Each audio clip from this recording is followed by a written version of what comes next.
Hiya! I'm Bruce Buffer. It's time for the Anthony Gorgano Show! Live from the Xfinity Studio. Well, good morning, good morning, good morning. Happy Monday. Oh, it's rainy. It's Monday. But, that's right. It is the opening week of baseball. Baseball. Phils. The Fighting Phils of 26. That's right. It all begins Thursday when the weather's supposed to be glorious. 72 degrees on Thursday for the opener. 4:15 start against Texas. We got baseball, man. I love it. Love the fact that we have an opening week and get to look. Today's the final spring training game. The boys will leave Clearwater and get ready for Thursday opening day. I can feel it. Yesterday was actually gorgeous. Like, just the day went on. It was, my God, we had baseball. And when it warmed up, it was just great. Great day. Great, just beautiful day to be outside. This is the best, right? Phillies start. We have a sudden uptick with the winter teams. I thought the first weekend of the tournament was spectacular. I enjoyed it. You had a mix of upsets. Florida goes down. You had thrilling games. It was fun. Good basketball. So I enjoyed a lot of the tournament over the weekend. And yeah, the winter teams with the uptick. Listen, Sixers are going to take it with a little grain of salt because everybody's tanking. I can't tell what's real, what's not real, right? Like, you know that this lineup. Besides that's come, all right? God bless VJ. He's awesome, right? Kid balling out, grabbing boards, dimes, scoring, right? Like, he's doing everything. So, listen, they've won 4 or 5. I don't know. This league is just slop, but hey, that's good, right? Tonight, though, they got OKC, and I'm torn. Like, I don't want to be a scoundrel, but part of me, this is a spike game, and I want to see McCain go for 30. I just do. It's kind of a spike the eel for that ridiculous trade. Flyers, though, listen, they are just on fire. They play some tough teams. Look, the Ducks, Sharks, those teams got firepower, like legit firepower. And they went in there and they won again. They just keep winning. You got 13 games or 16 games left. 13 for the Sixers, 16 for the Flyers. That was a good road trip. Chat. Good morning. Happy Monday. How about it, Eddie, right? Come on, baby. Give it up for Talk. Give it up for Talk, Eddie. Come on, brother. And we say goodbye to Sidney Brown. Now, it's funny because there's not a lot of guys that I go, hey, I'm happy for like role players and bit players. But he's one that I'm kind of like, I'm happy never to see again. Right? I'm never to see. But to me, the big story on Action News, like we like to say, is the Phillies in opening week. Christopher Sanchez gets a new deal, the extension, which will turn out to be 6 years. It'll kick in next year. Lock him up. Go ahead. You had him on a real team-friendly contract, and who knows what happens and what it's worth down the line. Now, I know there's going to be a major possible shutdown of the sport while they figure out the economics, but it's still going to be big business, so the contract's still going to be worth it. And you get to lock in your youth, right? Your good young starters, 2 major starters, lefties, Sanchez, Luzardo locked in. Painter, Andrew Painter looking great over the weekend. How about that? He looked good. Nola, yesterday, He's going to give us that up and down, and we're gonna fret that he's gonna pitch a gem, then he's gonna get rocked, and then one bad inning. We kind of understand that that's as long as the cumulative effect of Nola is like 4 below in his ERA. That's it. That's kind of what I'm looking at. Good morning, VG. What's up, man? You're in baseball mode. Let's go. Last game's today, right? And bring the trucks back. Everybody comes up north. Why you get the Sixer hat on? I don't know. I felt like going with a black hat today. Kind of subdued. It's a Monday. It's a rainy Monday morning. Yeah, you look like Mizrab. Nah, I'm good, man. I mean, I'm a little tired. 4 straight days, 12-hour days. Even. Did you drink? Did you go out Saturday and Sunday too? Yes. I was out past 1 a.m. Thursday, Friday, Saturday. And last night too? Last night I went out to the games. I got home about midnight because I went down to the games. You went to the games last night? Yeah. You saw Cronin and Hurley go awesome. Dude, they're more entertaining than the game. Those two guys are amazing. Dude, amazing to watch. Now, when did the East Coast games, like the Philadelphia game, become West Coast time? Why? Friday night was like almost 1 a.m. They're still playing. Yeah. Like, that's just not good. You're not getting peak performance at midnight, 12:30 a.m. out of players. It was funny. Blue was at the game. He texted me. He's like, the game's not even, it's about to start. It was 10:40. Yeah, it makes like, what are we doing no starting sense. games at 10:40? I don't understand it at all. Like, it was, me and my buddy were tired. We were debating the whole day. He had tickets. It was like, we just want to lay on the couch today. That's what Boo did. Boo said, I'm out. I'm staying home. But we went down. It was good. It was fun. It was. I was so glad we went. It was great down there. Yeah. The two coaches are just amazing, man. Yeah. They're both a lot of the. They both do the hands behind the back watching them. Yes. I don't like the hands behind the back. They're just screaming their faces off. off. I don't like that. And Mick Cronin, the psycho, he wears his jacket button the whole game. Yeah. And he's screaming like, undo the button. That's a psycho move. Yeah, man. That would be like shady. Tie, shirt coming out of your pants. Yes. You're like. Yeah, you got to look a slovenly mess. Right. Unless you're going to be like a Jay Wright or a Calipari or Patino. Or not. Count Dracula, man. He wins again. Dude, he's the best. Do you see his reaction, too? I love Patino. He no reaction. Ice cold killer. Just walks off like he's ice cold. The best. Yeah, I got to tell you. I thought the first 4 days of the tournament were spectacular. I don't hear from you. You're ready to sell it out for 5 days of football, man. You're trying to get rid of my 4 days. No, I'm trying to go to 6. Yeah, you can't go 6. 4 is too much. We're exhausted. Actually, doing can't 6. Go 4. No, 7. Because I'm going to. No, you can't go. It's not good. It's not healthy for people. The 4 days is max. No, 7. I'm going 7. No one. It's very rare that people can do the 4 like me. Tuesday. Wednesday. I saw Danny D yesterday. Thursday, Friday. No. Then on Saturday, Sunday, Monday, second round. No, you need time off, man. Yeah, no time off. I saw my buddy Bobcat. I saw Danny D. They both had to take Saturday off. Well, Bobcat is in a coma. I mean, he goes coma like. I mean, the Bobcat, your boy, the Bobcat. Yo, cuz, what do you think of the Eagles? Let me tell you this. All right, never mind. I'll say the best. I got to say the best. Wow. No. You got something? No, he reminds me of a certain food item, and it was my best of the week, and I'll bring it up later. Oh, yeah? During the Daily 5? Yeah. All right. Well, Danny D's up for the who? Or that. He took off Saturday. He told me he said couldn't do it. Had to take off Saturday and just chill at home. Well, he and I worked at 5 in the morning. I understand. Yeah, I tried to find that show. Was it a full regular show? Yeah. Oh, all right. Yeah. Do you but you go strong. You drink it every day? Yeah. Yeah. Yesterday was yesterday I had to fight through it yesterday. I did not want a beer at all yesterday, but I don't know. My buddy got me tickets.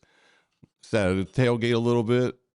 You tailgated yesterday? We just had a beer or two at his car before we went. Man, God bless you, dude. You know what? I was in Delaware all day. Baseball? Yeah. Woke up at 6:30, coffee, ready, driving it, hightailing to Delaware. Man. Were you going deep Delaware? Nah, I mean, I don't know. It was like 45 minutes. All right. Next weekend's worse. Next weekend is Plainfield. I'm in Soprano country. North Jersey? Yeah, for a tournament. I hate driving north. Oh, I hate it. I don't know. Something about North Jersey. It's horrible. Yeah. It's terrible. Terrible. I totally agree. But I don't know. I wish I could just go drink every day and watch hoops. Today I'm just chilling. Oh, I got a baseball draft tonight. I'm just chilling. all right. Someone asked me what Shane Beavers asked what I was drinking. I think we were drinking a Forest. We were tailgating with some Forest and Maine IPAs yesterday. You do IPAs every time? No, I'm usually a Pilsner guy. We're light beers. Usually it's a long haul. You know, Amstel, Miller Lite. You gotta pace yourself. I saw you. You were aggressive on Friday. Heine, little. Oh, I wanted to ask you. What, shots? Yeah, is that when's the last time you had the Kensington Special, the Jacques Wins Brandy? Oh, that was long. I mean, I had to be 20s. I'll bet. Yeah. So somebody brought Danny D. Was Danny D that brought them around? Yeah, he hit the block party at the Port Richmond pub. Yes, on Friday. Great it was a great watch party. And all the guys hanging out, all Danny D's guys, the whole thing, PHLY in attendance. Mm-hmm. And I guess Danny D bought the shot. Somebody bought the shot. He hit a block. He hit that right. block. So he bought the shot. So, listen, I'll do a shot at anything. Like, you put it in front of me, I'm in. I'll just, I'm not that guy. Yeah. And then, I'm a Heineken man. Yeah, you're all over the Heinies. Yeah, look, that's a nice, easy, Agreed. That should be. Yeah, you gotta go like right around that 4%. Anything more than that, you're gonna screw yourself up. So I can just watch basketball, talk to a lot of people. Great watch party, a lot of fun, the whole thing. Yeah, I got some shout outs down at the arena yesterday. People be like, PHLY, keep up the good work. Gargano show. I love it. Yeah. Love it. Right, listen, we're spreading the word, spreading the gospel. Yeah. Always a lot of fun. Big week though, with baseball starting. Yeah, I'm ready to go. You got the weather. It's gonna be like 70, 72. 72. Yeah. I was on Fox this morning, and Sue Serio said 72. Love it. Perfect. You love Sue. Absolutely perfect. AccuVinny said it's going to be good. I don't want to hear nothing from AccuVinny. Don't want to hear him. He's going to tell us there's some cold front coming in from some European model. Nope. So Sanchez signing, good signing. Good move by the Phils. Yeah. So, people are saying unheard of. I don't know if it's unheard of, but it's a good move. The guy was totally outplaying the contract. Keep him happy. Want people to come here. The whole team went to the press conference. It's like a whole joyous occasion. You got to have those moments. Yeah. And again, you got 6 years starting next year. You lock up him and Luzardo, and you got the anchor of your staff. Yeah, I mean, he is a bar like this. I think the contract or with how they reworked it is indicative. They're very wary of their taxes this year. Yeah. Like they didn't bump him at all this year, and he's a super bargain this year. Throw him an extra $1 or $2 or this year. Yeah. Very conscientious of this tax. Yeah. But, yeah. I mean, I'm excited. I think the bullpen's great. The rotation's great. The lineup's decent, but there's a little something in me when you tell me the lineup's flawed when you try and get Bichette and you don't do anything after that. It's like, all right. I'm going in. I have gotten Suarez. Exactly. Like Suarez to me, was the guy to get. Mm-hmm. He's legitimate corner power. You had a pivot. Once you tell the fan base our lineup isn't great, I mean, we need to tweak it, and then you don't. No. That's a little. Maybe the truth of the matter is, it's so much is on Garcia and Bohm. One of those two has to be a 28 home run guy. It's not going to be Bohm. And there's a part of me that feels for Bohm because if he was a 6 or 7 hole hitter, we're totally happy with him. 280, 80 RBIs, decent glove. Oh, I want more doubles than last year. Yeah. I mean, we had 12 last year. Pretty weak, but yeah. I need if I'm going to be happy with him, I got to do better than last year. Oh yeah, last year was terrible with the power. Because here's the problem: I still have him, I still have Stott, and Topper said, it's a strict platoon with him and Sosa, which I'm good with. I think it's an effective platoon. But then I still got Marsh. They love Marsh. They love him against right-handed pitching. Eddie Rice just out of pocket. Another year of Alec Bum. Okay, he's not a bum. I mean, he's a 275, 280 hitter at the major league level. Come on. I will say it is a sad. I got sad yesterday. What'd you get sad for? I just saw the picture of Stubbs with his gear unloading it in center field. And, like, he's gone today or tomorrow. And I don't know. It's a little twinge. I like Stubbsy. I like the vibes guy. You too. Ethan's in for Jules. Jules is in Scotland. Yeah, man, come on. A little sad. And the Topper had to talk about it. He's like, oh, man, that was a tough one. I love the kid.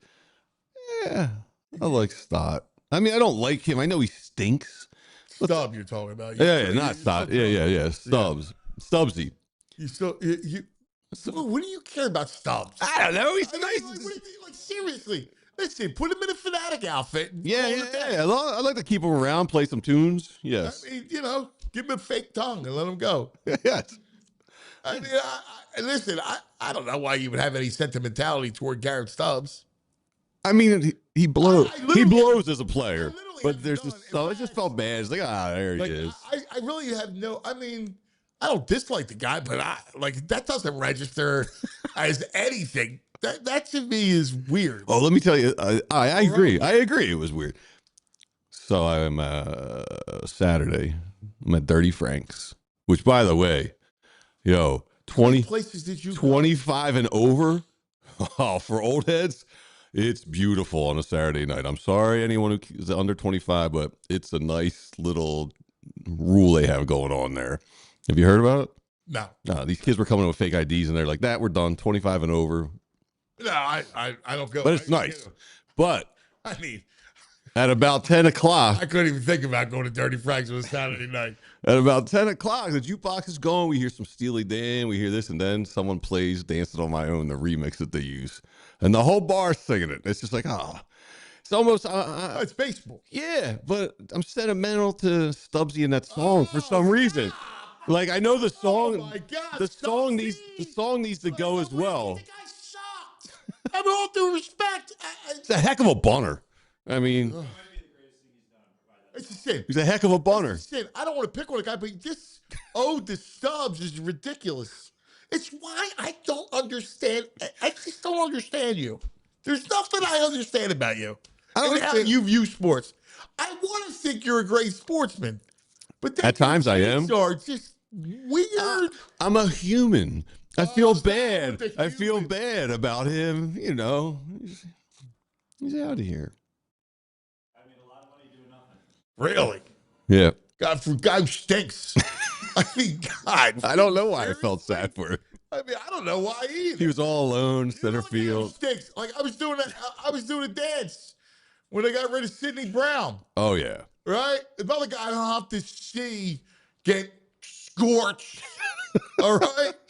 I mean, how many times I gotta watch him get scorched? Oh, touchdown.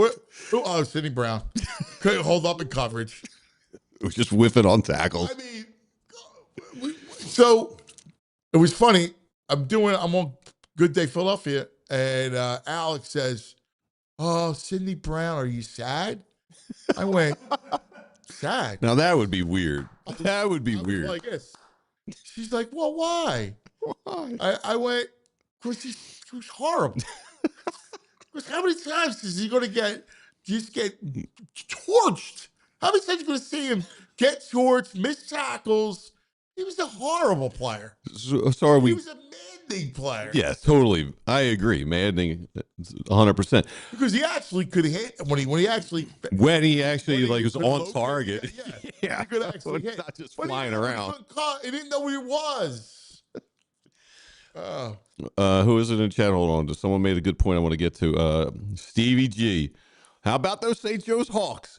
I mean, down 19, came back to beat Cal last night, cruising through the NIT. You can't give them any props. No.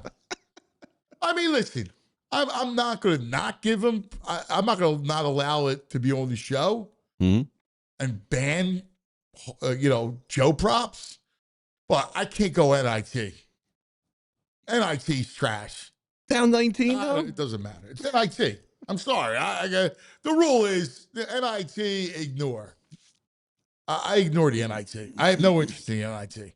Like if you can't get in and make a run, and the NCAA set you up for next year. Set you up for next year. Okay, well that's fine, but I'm not going to celebrate it. I don't really care. What do we think about what's going on at Nova?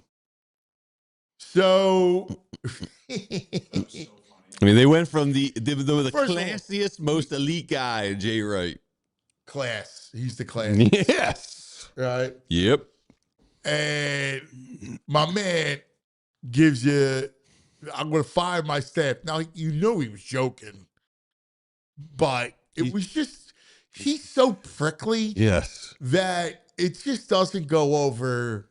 Like, it just misses the mark. Well, it's either his timing or his delivery. It's just not funny. No, it's like, not funny, and it's not cool, and it's not clever. No. And he's a prickly dude. Then, like, I think he's a decent coach, but I got to tell you, like, you can't go from Jay to him. He's unlikable. He's completely unlikable. Well, welcome to my world. Right.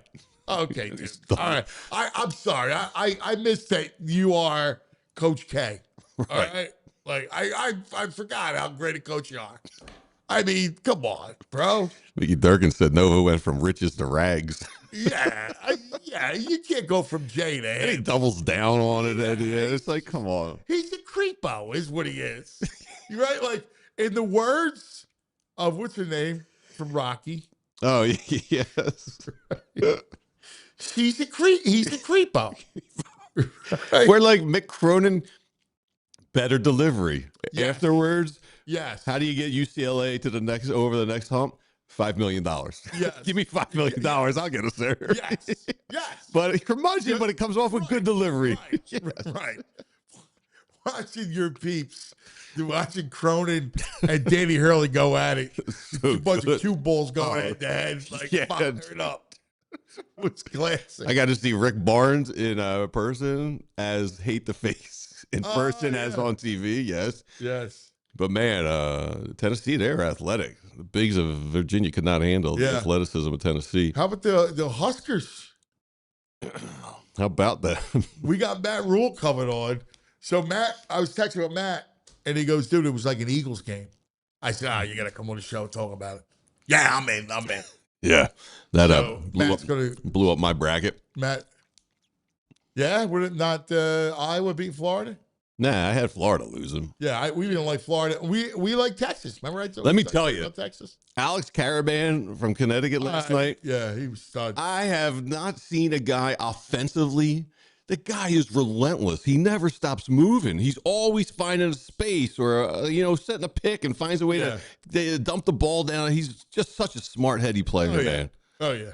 He is. He was very impressive to watch. Ball player. Yeah. Real good ball. Not fun, man. I thought the tournament was great. Enjoyed it. It's a good time of the year. Now we go to baseball, the Sweet 16. Sports is back.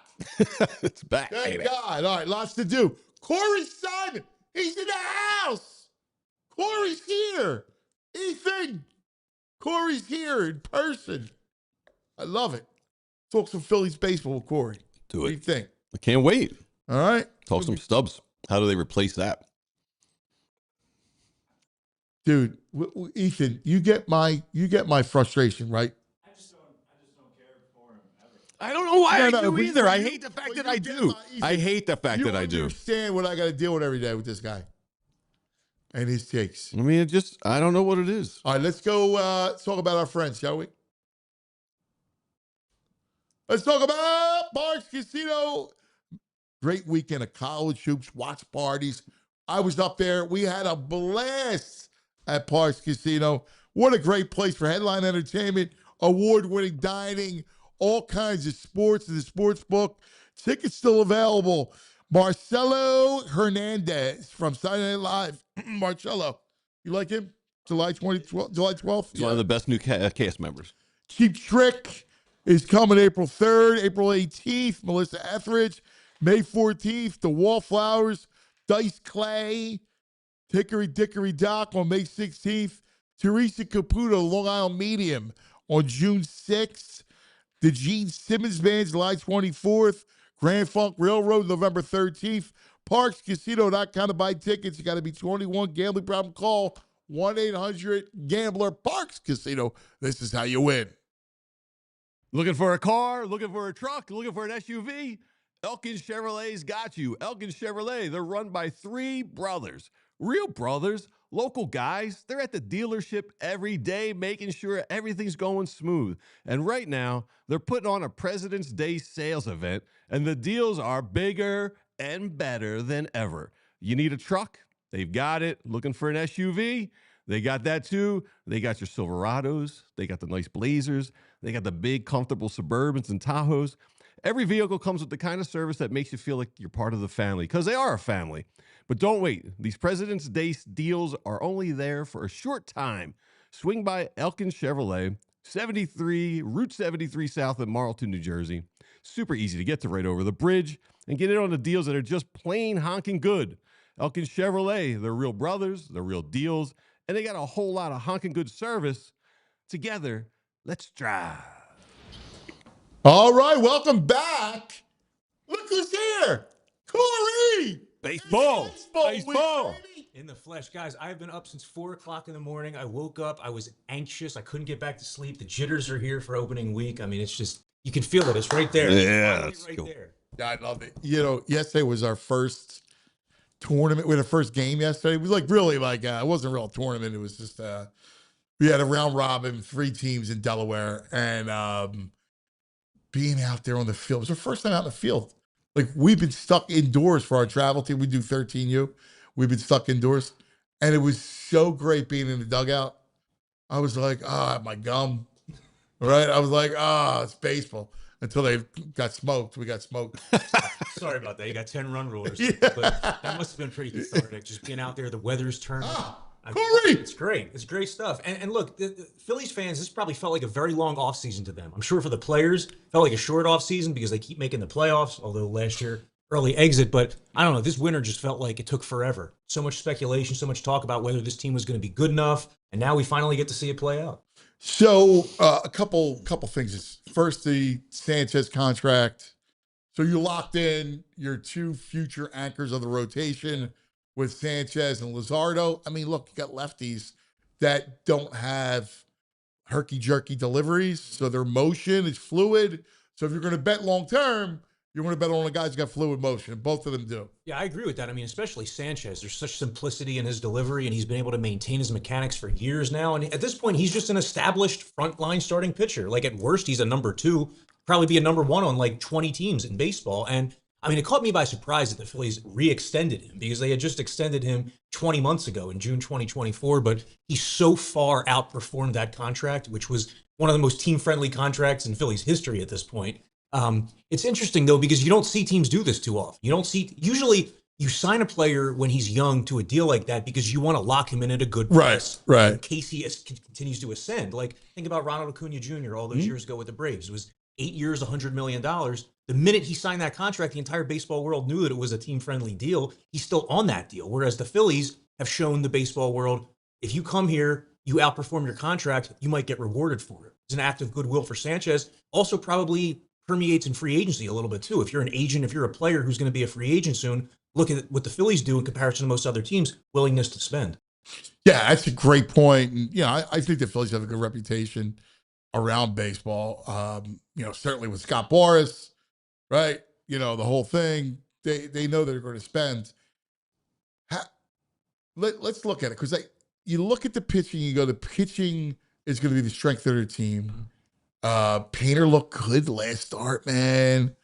I'm getting excited for Painter. Yeah, Get some Ks. Yeah, he's like steadily progressed throughout the spring, and his first start is going to be against the Nationals. There's no softer landing spot than the Nationals at home in your first start. There's like 3 major league quality hitters in that lineup, so that could be a potential, really good for opening start for him. I mean, it'll be debut. Yeah, and I like the swing and miss. Was good to see, because you were looking forward to seeing some of that. You got that. You feel good about it. Nola yesterday, I just think that's what he's going to be. Like, he's going to give you 2 or 3 really good starts, have a clunker inning. Yeah, I mean, that's kind of who he is. It's been his career, right? Yeah, that's why you can't really predict start to start, inning to inning, with bat. I've never seen a pitcher that you can't predict inning to inning, because he could go get shelled, give up 2 home runs in the second, and then shut them down through 6. And it's incredible because he's always had so many weapons. Like, he's always had one of the best curveballs in baseball. You know, he's always had like a sinker that can come back over the plate and freeze a hitter. Beginning his career, he had that 94 mile per hour top of the zone four-seam fastball that he could miss some bats with. So maybe that returns a little bit this year because he was showing increased velocity. Nola was in spring training. But yeah, I mean, to your point, it's going to be a pitching-based team, starting pitching-based team. They also feel good about their bullpen. And interestingly, today, the lineup just came out. Probably going to be what you see on opening day. It's the lineup that we've all been assuming most of the spring, with Alec Bohm in the cleanup spot, Adolis Garcia batting sixth. So go through it. Yeah, so it's Turner, Schwarber, Harper, Bohm, Stott in the 5 spot, Garcia 6, and then Marsh, JT, and Justin Crawford. So I mean, I wouldn't be surprised. Marsh, JT, and Crawford. Mm-hmm. And so with this being their final day in Florida, this is usually when teams show the look that they're going to have on opening day. And, you know, this seems like it's what it's going to be, especially against right-handers. It will be against right-handers. Is that, you like that lineup? 4, 5, 6. I mean, all spring, it was back and forth between do you want Bohm in the cleanup spot or Garcia. Garcia offers more power. Bohm offers more, you know, bat-to-ball skills, and it can spray the ball around the yard. He had a pretty strong spring. We'll see. I mean, I don't think they're committed to it. If Bohm over the first month of the season struggles and Garcia, I would have gone Garcia. Yeah, I think you need real power behind Harper. Yeah, I agree. I mean, he's such an X factor for this. I know that they talk numbers, and you know, I guess he had decent numbers when Bohm was hit behind him, but yeah.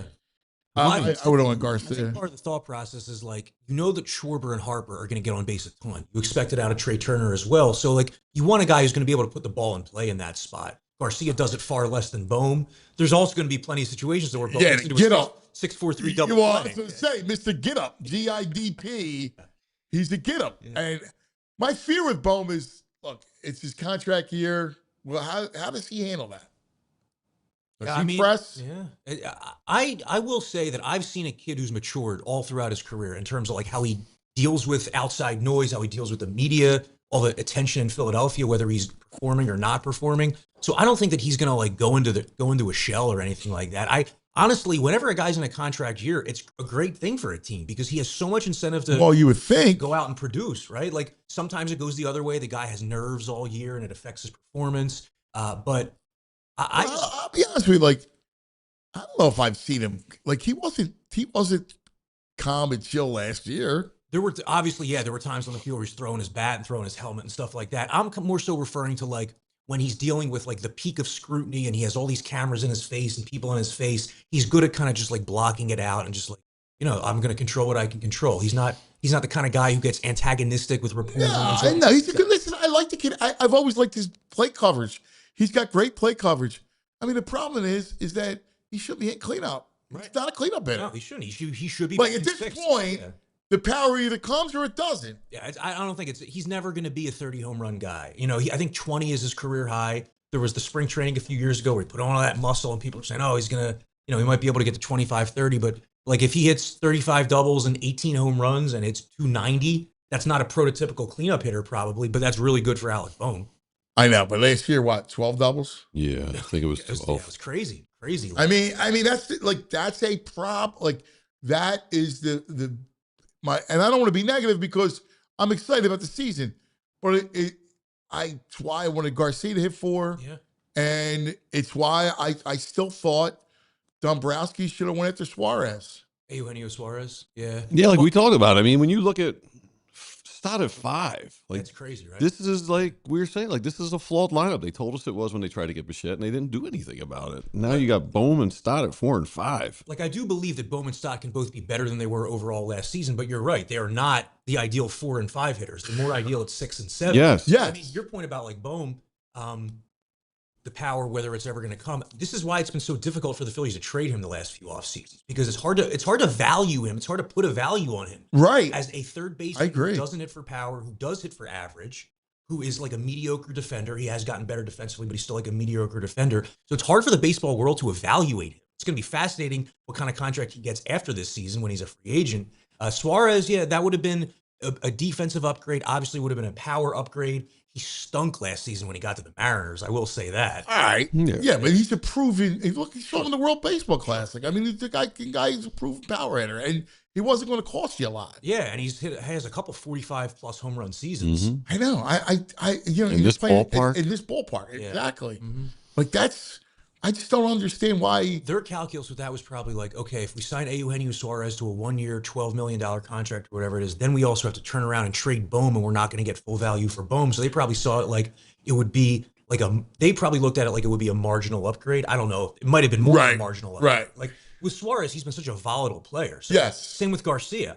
Like if you added two of those same type of profiles in the same offseason, yes. if they both don't hit, then it's a major problem. Yes, I fully get that, but yeah, like, what's the alternative? Yeah. Again, what are you getting?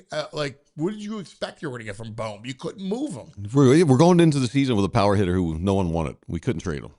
I mean, that's my only, because this team's very, very good. It's just got that. Man, once you get past Harper, I just don't know what you're going to get. You need these guys to all be like the 90% or better versions of themselves. Like Marsh, we've seen like Marsh have really good half seasons, but not put it together for a full year. Bryson Stott, dynamic second half last season, but hasn't had a full year now since 2022. So that's and then what is he, right? Like, because Crawford's going to hit ninth. Like, that was really his role, right? Like, he was best suited in the 9 spot. Right, as like a second leadoff guy. Right, but now it's Crawford, right? Which I get, like, because Crawford is the pure contact guy. So I like that. I love Crawford at 9. Yeah. JT at 8. I mean, it's JT. Like, you brought it back for stability behind the plate, right? You didn't have anybody out there. He's still a stable guy, good influence in the clubhouse. He's a guy you want. Okay, I'm good. I don't know what I expect from him offensively, but it doesn't matter, right? Obviously, he's no longer the best catcher in baseball, especially offensively, but he's a normal 8-hitter. Like, if you go around most lineups, you're going to find most 8-hitters are of that caliber. Yes. 26. Yes. Yeah. Do you get the sense, because, I don't know, I think they're very conscious of the luxury tax and stuff this year. Do you get the sense that they think they can win 90, 92 games, and they'd rather do a deadline deal with add salary at the deadline than from the start of the season? Yeah, I mean, and they've done that in past years. Like Duran was a big deal the year, and Harrison Bader, obviously. They've made big deadline acquisitions under Dombrowski, Brandon Marsh before that. I do think that if there is a specific hole, they're going to address it at this deadline. But like the luxury tax point is an interesting one because the CBA expires after this season. So everybody's talking about like the potential lockout, but there's also the potential that the entire financial system looks totally different next year into the future. Who knows if the luxury tax thresholds are the same? Is it even the same type of system where you get penalized for exceeding it the way that they have? So I think with some of these extensions, like it was a key thing for the Phillies that the Luzardo extension doesn't kick in until next year. Right. That raise doesn't kick in until next year when they have so much money coming off the books. Yeah. So obviously, they were conscious of the luxury tax. They weren't unwilling to exceed it, or obviously they've exceeded by $60 million. They weren't unwilling to keep going because you saw that they were going to pay Bo Bichette $200 million if he was willing to sign the dotted line. So obviously this year is a more of a financial concern than future years because of the uncertainty and all the money coming off the books. Right. They have like $50 million coming off the books just in Castellanos, Bohm, and Taijuan Walker, just those 3 guys. That's going to be a ton of wiggle room for next year. Oh, yeah, big time. Now, it's funny because obviously if this lineup needs punch, you'll look at the deadline. The only problem is it doesn't feel like there's a lot. Now, every year's different, but there hasn't been a ton of punch available at the deadline. Yeah, there really hasn't been. I mean, like you see rentals go, right? But a lot of times now the biggest move of the trade deadline is like a reliever, a closer. Yeah. It's not like when Matt Holliday got traded to the Cardinals, was that like 09 or so? Yeah. Where you have a big difference-making move where the guy's going to be there for a long time. There's no name that jumps off the top of my head of like a superstar who might be available at the deadline because it obviously depends on how these teams perform. But like I do think the Phillies are aware they need another big-time difference-making bat in the middle of this lineup. Like you have 3 of them in Turner, Harper, and Schwarber, but that's not enough. You need more than that. Yeah. I mean, obviously, we talked about the starting pitching. The bullpen is another thing that looks really good, right? Like this is a team that's built on pitching, and Alvarado's thrown really well, right? Like he looks real good. The kid bowling, what's he's throwing? Yeah, like 95, 96. Right? But it's more so with his like release point and his effectiveness at the top of the zone in particular. Like, Yeah. that's where he specializes. I was talking to JT about that in spring training, and he said like that's really his strength. That's where we're trying to live with him. He's had some good outings and some bad outings in spring training, but he's another piece of this bullpen that the Phillies are excited about. The kid Backus, Kyle Backus, the lefty with the low sidearm delivery. I just look at it like this is a lot of arms, man. It's a more complete bullpen than the Phillies have had in recent years. Like, yeah, they've had good bullpens with Strom and Hoffman and Estevez. Yeah. Now you have like versatility. You have different looks. You have different off-speed weapons. Right. You still got your power guys. Yeah. Oh my God. At the back of the bullpen, you have like Alvarado and Duran. Yeah. Are like the two highest velocity sinker ballers in all of baseball, and they're in the same bullpen. So that's going to be extremely difficult. Yeah, that's awesome. Like, imagine when you have like 7 innings of Sanchez, then an 8th inning of Alvarado or Keller, and then Duran. And that's why I don't want to. That's why I don't want to nitpick the lineup, because I go, with their starting pitching, and when Wheeler comes back, oh goodness, yeah, like they're gonna have a lot of shutdowns. Yeah, they're gonna want to win a lot of games, like 4-2. Yeah, a lot of Phillies games this season. Yeah, what do you think of Wheeler project wise? Because yeah, I mean, it seems by all accounts like he's going to be back in mid to late April, maybe mid-April. I mean, the day that he threw his first bullpen session, he told us in Clearwater that pretty much starts the 6-week clock for him. And the 6-week clock from the date of that first bullpen session was April 9th, which is the Phillies. I think that's their second off day before their 5th series of the season. I don't see why he couldn't be back by a homestand the 3rd week of April. Yeah, 2 weeks later. Yeah. And the question then is going to become, if everybody's healthy in the rotation, well, what do they do? Walker. I don't think they're like Walker could go to the bullpen, and you could like DFA someone like Zach Pop, for example, and use Walker as the long man. You could go to I think they're probably going to end up going to a 6-man rotation, because you have a young guy in Painter who you want to be conscious of. Yeah, but Wheeler hates that. Wheeler hates it, but it's a different situation for him now, coming back from injury where the ramp up was different. I don't know if he's going to be as aggressive in disliking that extra day. How are the? What's this? I haven't looked, because usually you have a lot of off days in April. They have a ton, which is not good for the 6-man rotation. Right. So they have 5 off days before their 30th game of the season. Yeah. So that means that even without the 6-man rotation, every single starter is going to be getting an extra day in the first month. Yeah, that's why I don't think you can go 6-man. You got to be on some sort of clock. Yeah. Well, so like I don't think that they would option Painter to AAA. That's an idea. No. When you bring a guy up, you want to what just stash Walker in the bullpen? Right. I mean, just move Walker to the bullpen as the. That's what I would do. And then if there's an injury need that arises, you can move him back. Yeah, you dust him off. And this is his final year under contract. He had a good year last year in both roles, Walker. It wasn't an awesome year, but he did his job. Yeah. And so that's kind of what he is. He's a spot starter, number 5 starter, who has now the versatility to go into the bullpen. But I'd much rather have I'm excited about the going with the 5 aces. Harkens back to 2011. I was there at spring training when they introduced them, and it was the best. Oh my God. I wrote this big story about the aces.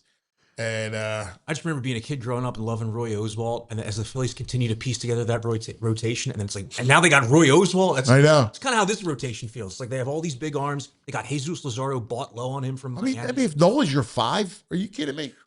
Yeah. Like if Painter shows you like he did the other day, Nola's your 5. Yeah. That's a pretty darn good. I can't think of any team in baseball that's going to have a rotation that can match No. the Phillies. Maybe the Tigers, because they have Skubal and Framber Valdez, but they don't have like the depth. No, who's got the depth the Phillies have? Yeah, nobody. That's gonna So going into a lot of series this season, especially when you have like Wheeler, Sanchez, Luzardo. Yeah. Good luck to the other off. Exactly. Were you surprised at the final roster? Did anything surprise you? I wasn't expecting 4 lefties in the bullpen, just because in the 26-man roster era, the Phillies have never had 4 lefties in their opening day bullpen, and it seems like a lot. But I understand it from the perspective of like Tim Meza, who is one of the lefties who made it, has had really good numbers in his entire career against left-handed hitters. You're opening up, you're going to see like Corey Seager, for example. It also gives you, having a 4th lefty gives you the ability to like never have to use Alvarado earlier than the 7th or 8th inning unless you absolutely need to. Position player wise, I know some fans were like clamoring for Brian De La Cruz because he hit the ball hard all through the spring. But the Phillies continue to value that defensive versatility on their bench more so than like the pinch hit pop. Well, if you're going to go build your team around starting pitching in the bullpen, true. So you need good defense. And I think their thinking with that is that two of their members of their bench are going to be platoon guys. Otto Kemp's going to be platooning in And left Sosa. field, and Sosa's going to be platooning at second base. So Yeah. if you have games where they start and they're pinch hit for by, say, Marsh and Stott, and you lost two guys off your bench, well, now you need someone who can play a bunch of positions in Dylan Moore. So I think that's why they did it. They're also obsessed with roster flexibility, which is like maintaining depth, like not losing a guy for no reason. So there was some of that as well. I know they are obsessed with that. They are. Most teams are at this point. Dylan Moore's bat was just a little slightly better. My God. Yeah. You know what's weird? Was it a couple years ago? He had some power.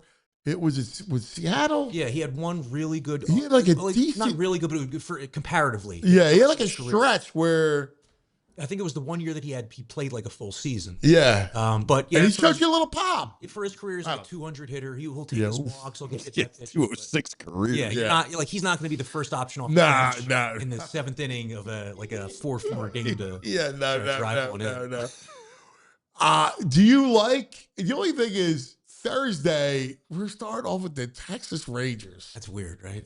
It's weird. They did it back in I think 2014. I remember that when they went down to Texas to open the season. Yes, but it is still so like they strange. shouldn't do interleague to start the season. I agree.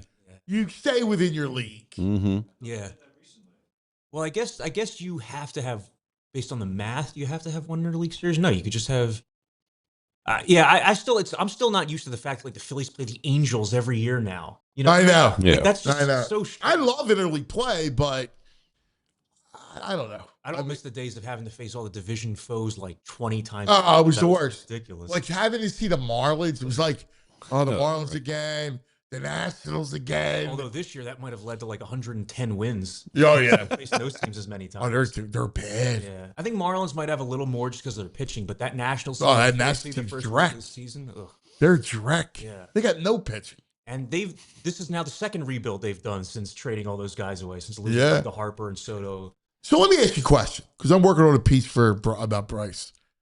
Where are you at? Where are you at with Bryce?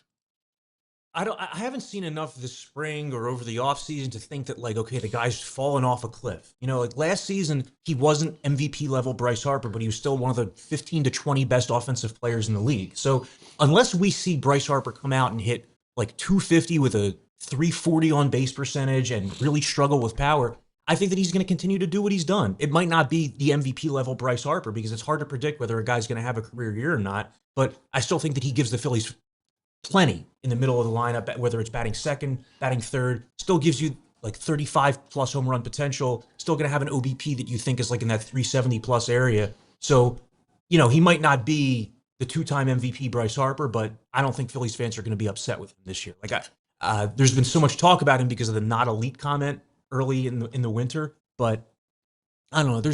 He's not one of my biggest concerns with this team. There's a lot of It's other not a concern. It's like the evaluation. I'm a big Bryce guy, right? Like, so I love Bryce. My man over here, Sorry, Corey. He's my sixth favorite Philly of all time. I don't want to hear this. And I think he's dropped off a little bit getting to the fastball. And he needs to be a little more patient. That's all. So, I mean, I'm sure you saw what he said to reporters this week, that he wants to walk 150 times. Yeah, let's go. To me, that's a really interesting goal because, like, who walks 150 times? That's not even a realistic number. No, but Barry Bonds. 100 is. Yeah, if you get to 100. I'm looking now. When he had his MVP here's years, the he thing, walked though. 130 times, 120 Right. times. This is why I love Harper, is that he wants to swing the bat. Yeah. He wants to swing the bat. But his best years are when he walks 100. I'm looking at the best years of his career when he walks over 100. See, you have some protection. I mean, you know. Well, that's his How about- mentality right now, is that he wants to get back to that because he feels like when he's that locked in, he's forcing pitchers to come to him more and he's not extending. I'm not saying that that's a bad thing. I get it. But I'm just talking about his mentality. Yeah. I love the Harper mentality because the Harper mentality is, I may swing out of my shoes. I'm going after. I'm in attack mode. Yeah. I'm an achiever. And it kind of I'm not a passive. Yeah, but when the opponents I use don't that deal against in you, passivity. they use your own aggression against you. That's a problem. he plays with aggression in every form. I mean, He's got no aggression. we've seen it since he got here that, like, I don't think a lot of Phillies fans expected this guy was going to be hustling the way Chase Utley did, you know, like diving into second base or always trying to take that extra base, extend a double into a triple or single into a double. So everything about Bryce Harper's game is based on aggressiveness. And certainly when he's slumping, those wild, aggressive, violent hacks stick out more because you think to yourself, man, he's swinging out of his shoes. But there's a lot of times that he's ended at bats with those kind of swings that go 430 feet. What? Too, you know? Yes. Yes. Yeah. What? Well, to me, like, I welcome that. Mm-hmm. I welcome it because my head isn't in the numbers. I love that. That's Charlie Man. Know thyself, Anthony. That's right. That's right. Know thyself. Well, VG's more of a VG. blend guy, right? He's more of a eye test and analytics guy. Is that right? I'm not a big analytics guy. I just want to see him be a little more selective. Yeah. Well, he wants to see that too. Sprout. I would. So, what's his career high in walks, Harper? Like His career high is 130. 130. Yeah. Yeah. So, I mean, if he walks 110 times or something like that this year and hits 32 homers and it's 280, the OBP is going to be like 390. That's another Bryce Harper MVP level year. Not the best. I just get annoyed by all the not elite talk and all this stuff. Like, freaking guy, you got a stud. He's a stud. Yes, he's a stud. Some respect to the stud. Total Let's let stud. it play out. You saw that last at bat he had in the World Baseball. I loved it. I know. Loved it. I know he didn't have a great tournament, but Who cares? Hey, what? Clutch. flair for the dramatic his Money. entire career. Yes. I can't tell you how many times I'm Yes. just sitting in the ballpark. I've thought to myself, like, of course he's going to do it here, and of course he does it. Yes. In that moment, you know, Yeah. there's certain guy like Utley. My had that. favorite moment. My favorite moment. Padres, raindrops. You want to go back there? I don't want to go back there. Right? Like, you never know. Momentum, short series. And I was late. I was doing a show, pregame show for the game. And I was with my cousin and I run into John Middleton Jr. So he's like, dude, we got seats. I got a couple seats for you right behind home plate. Oh wow! Right? Literally first, like, sit behind home plate Wow. for that game with my cousin. Like, my cousin and I, we sat 700 level to vet, right? Like, we used to walk we walked, my mother, my aunt, and the two of us, four of us would go to games constantly, right? Like, hey, let's go to the game. Like, Tuesday night, it's the Giants. Let's go. That must have been awesome. Right? Like, we just went to a ton of games.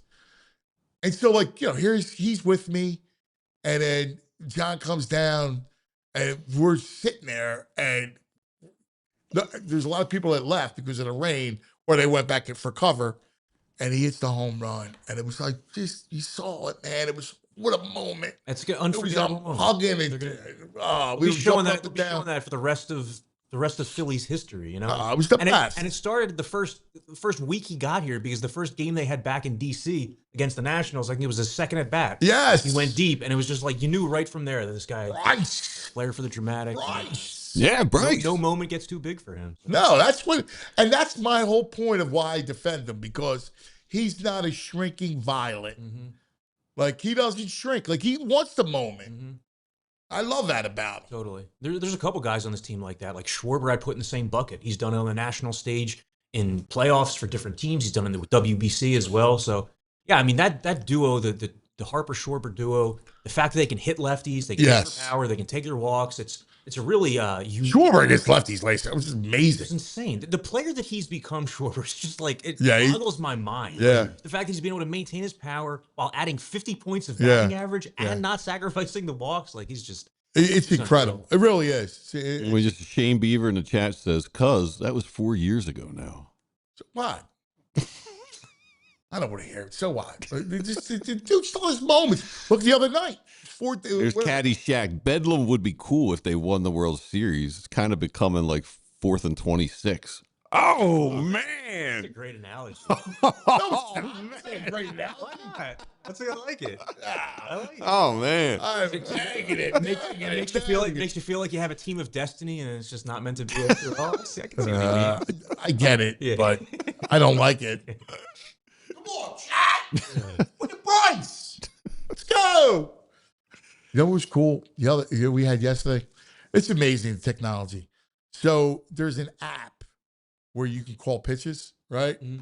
So our catcher had his Bluetooth in, the earpiece. Kids have these now? What? Yes, this is awesome. Wow. So yesterday, Coach Jimmy found this app, the pitch call. So I was calling pitches. Oh, no. Yes. Right. Calling sweeper. So no, you got all your pitches.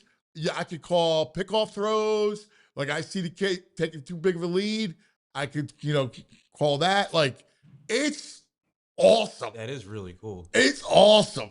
Going back to like the Stone Age when I was playing Little League and you had. I mean, I'm literally I'm standing in the dugout, like right on the steps, just going, calling the pitches. Wow. It's unbelievable. Were you effective at calling the pitches? Did you call? Yeah, I'm good at it. Yeah, I'm damn right. I'm good. Did you notice how good JT has been? Did you notice how good JT Realmuto has been in spring training with the new ABS system? Yes. I mean, he's locked in. That's something to keep an eye on throughout the season because, like, for years now, people have been looking at the ways catchers add value with framing. Yes. This is a new way to add value if you have a really elite idea of the strike zone, and JT seems to have that. That's a great point. Yeah. You're the best, Core. To steal some strikes. Guys, dude, this is awesome, man. Finally here. Jamie and I, our first show is going to be Wednesday. Yes. It's going to be so much fun.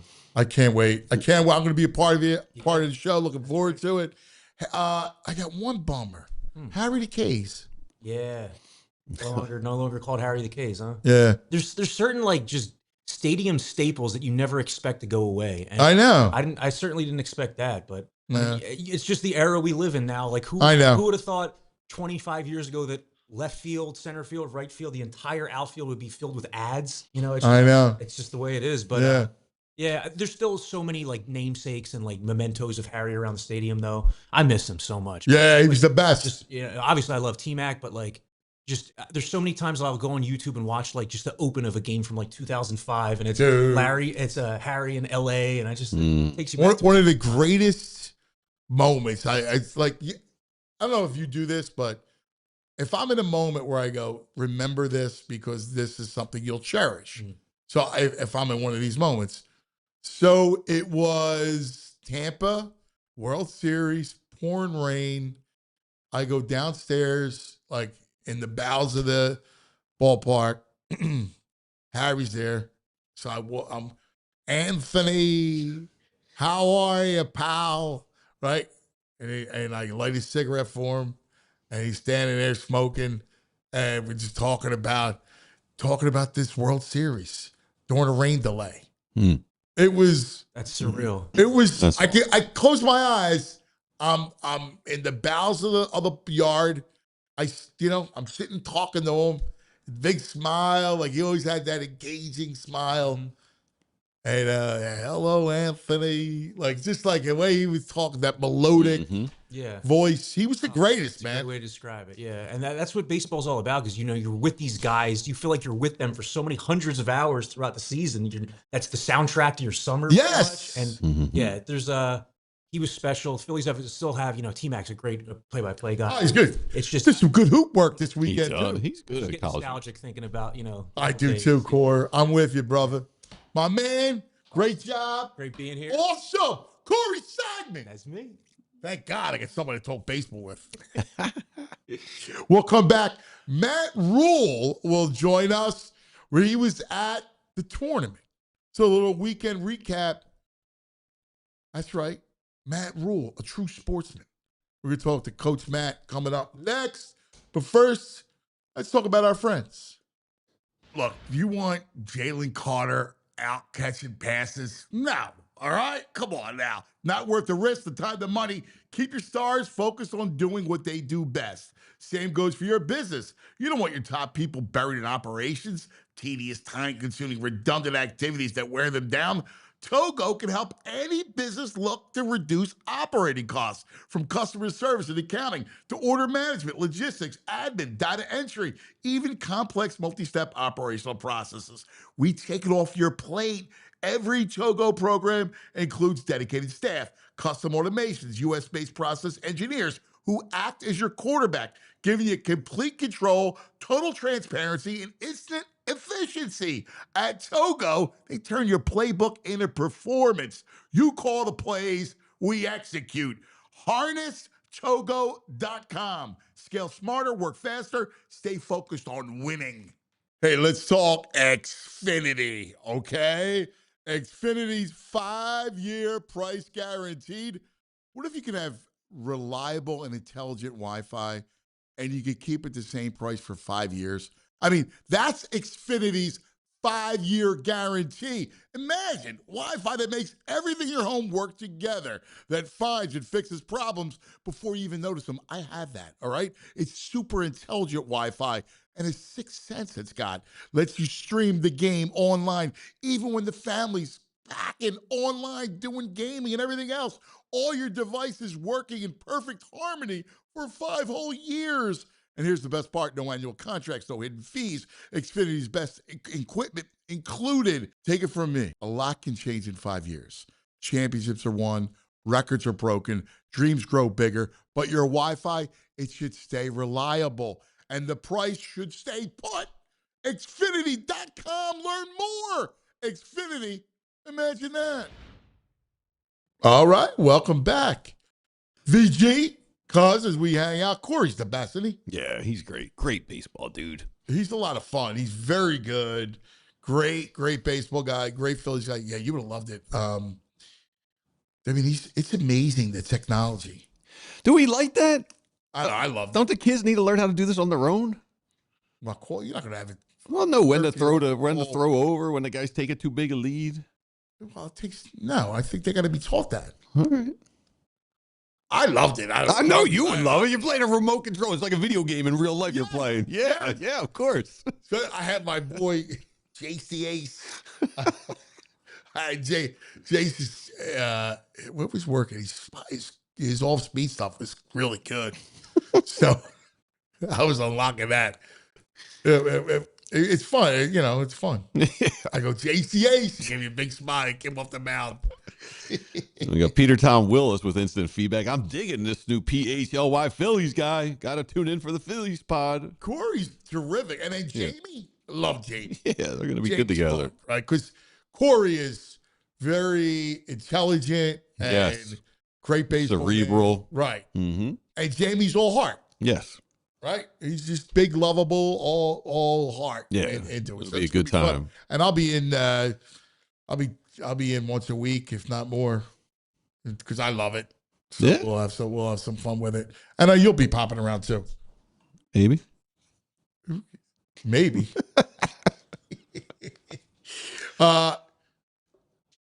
Speaking of, let's go to the tournament for a second. Yeah. Because we're gonna have Matt Rhule on, and he's gonna talk about being at the game yesterday against Vanderbilt, which was incredible, right?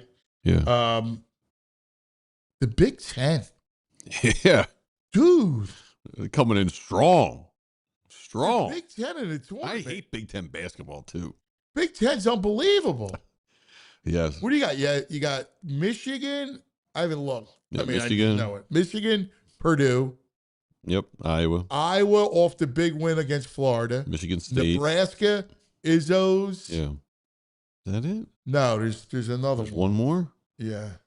Let me see. Illinois. Illinois. I think that's all of them. Michigan, Michigan State, Illinois, Nebraska. Right, I have it right here. Yeah, so think about this stuff. Purdue, Iowa, Nebraska, Illinois. Wow, man, look at this. And then on Friday, Michigan, Michigan State. Wow, that's pretty good. Pretty good. ACC not doing so well. ACC stinks. Yep. Duke still looks vulnerable to me. St. John's could beat them. I think St. John's is going to beat them. I think they could beat them. I think Michigan State's going to beat UConn. This is the most teams the Big Ten has sent to the Sweet 16 since 1975. Wow, that's wild. That's wild. And they had a chance with more if UCLA could have pulled one out. Let me ask you a question about the Iowa game, right? Iowa, Florida. Kid throws the punch, not ejected because he misses. And then that kid scores the closing bucket. Yeah, should have been out. Yeah, I agree. Yeah, you can't throw a punch. You can't throw. He threw a punch. Yeah, and you go back and see that. Yeah, right. He threw a punch. And they say, well, he didn't connect, so no. All right. You throw a punch, you're out. Yeah, you're out. I think it was T-Mac. He's like, oh, it's unfortunate, but he's got to go. And they thought he was an instant out. No. Yeah, no, you had You had to get rid of him. Yeah. Like, you got to be ejected for that. Yeah, that was the one thing from the weekend. I was like, That was bad. mm-hmm. That was good. But then they asked the Iowa coach afterwards. He's just like, we like tough guys. We just recruit tough guys. Come here, be a tough guy. It's like, all right. I get it, but we can't be that tough. Yeah, I mean, I mean, you're fighting for a loose ball. You're throwing punches. Yeah.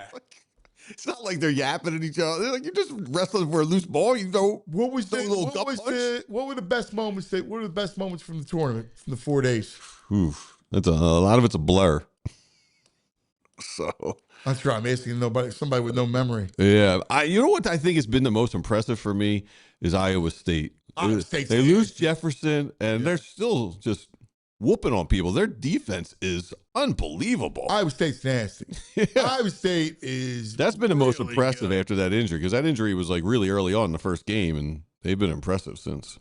You know what? Their guard play is legitimate. It's like you can't go into the paint on them. They just strip the ball, they block it. It's unbelievable how they play defensively.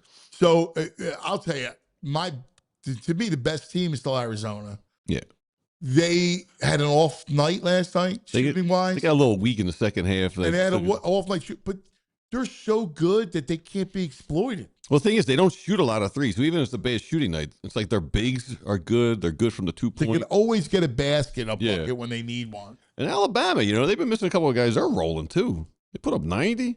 I know. Kansas is just not impressive at all.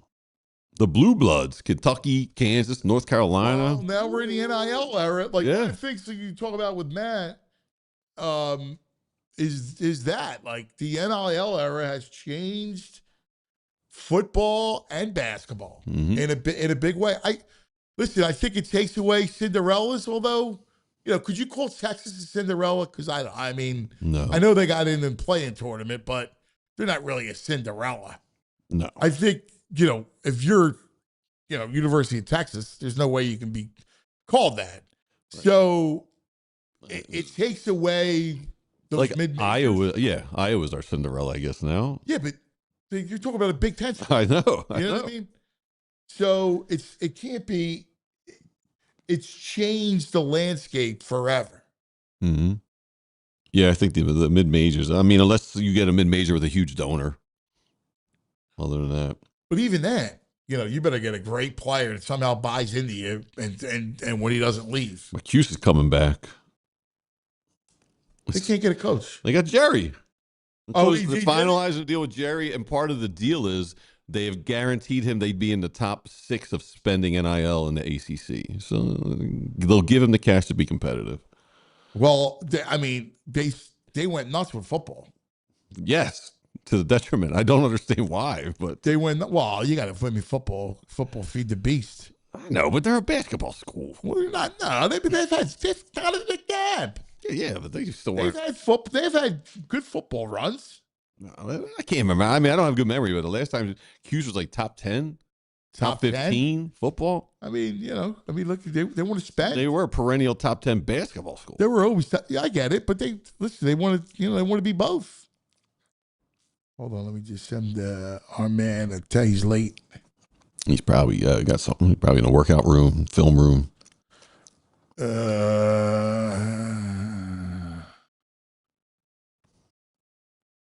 I'm gonna make sure I sent. Did you text that other number? It should be that one, but okay, yeah. Yeah, you got Utah State head coach. I mean, how they get good? They went from 800,000 to 2.4 million NIL. I mean, that's what it is. Mm-hmm. That's what the whole thing is. ACC has one school in the Sweet 16. Wow. SEC 4, Big 12 3, Big East 2, ACC 1. I figured he was thinking about right. That's why I put Eastern. I'm talking to myself because I texted with Matt and I had said Eastern. Yeah. We do a lot of high school talk too. Central Dolphin took the PIAA 6A championship, beat Imhotep. That's a big story. Bonner Prenti. What? They won? I didn't see that one.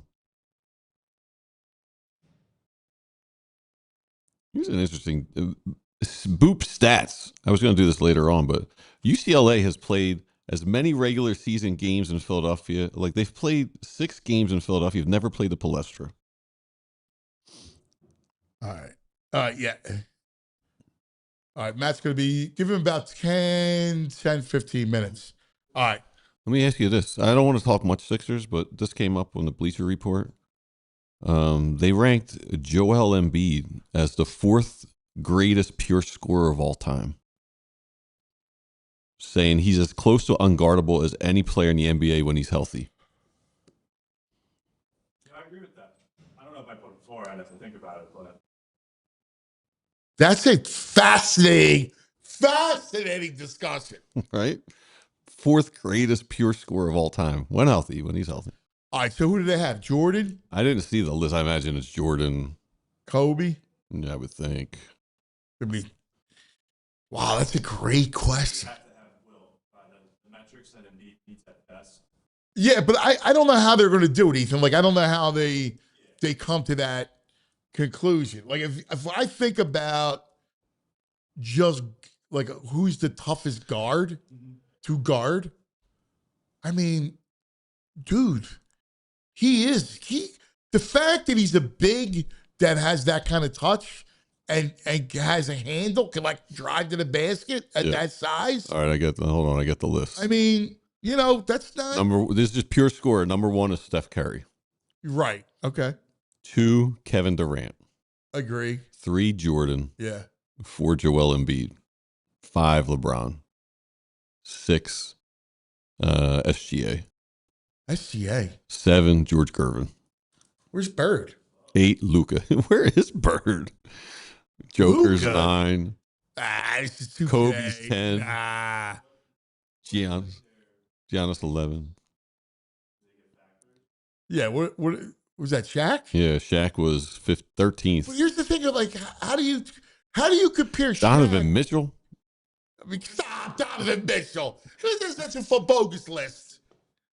Larry Bird's not there? No. Come on, man. That's absurd.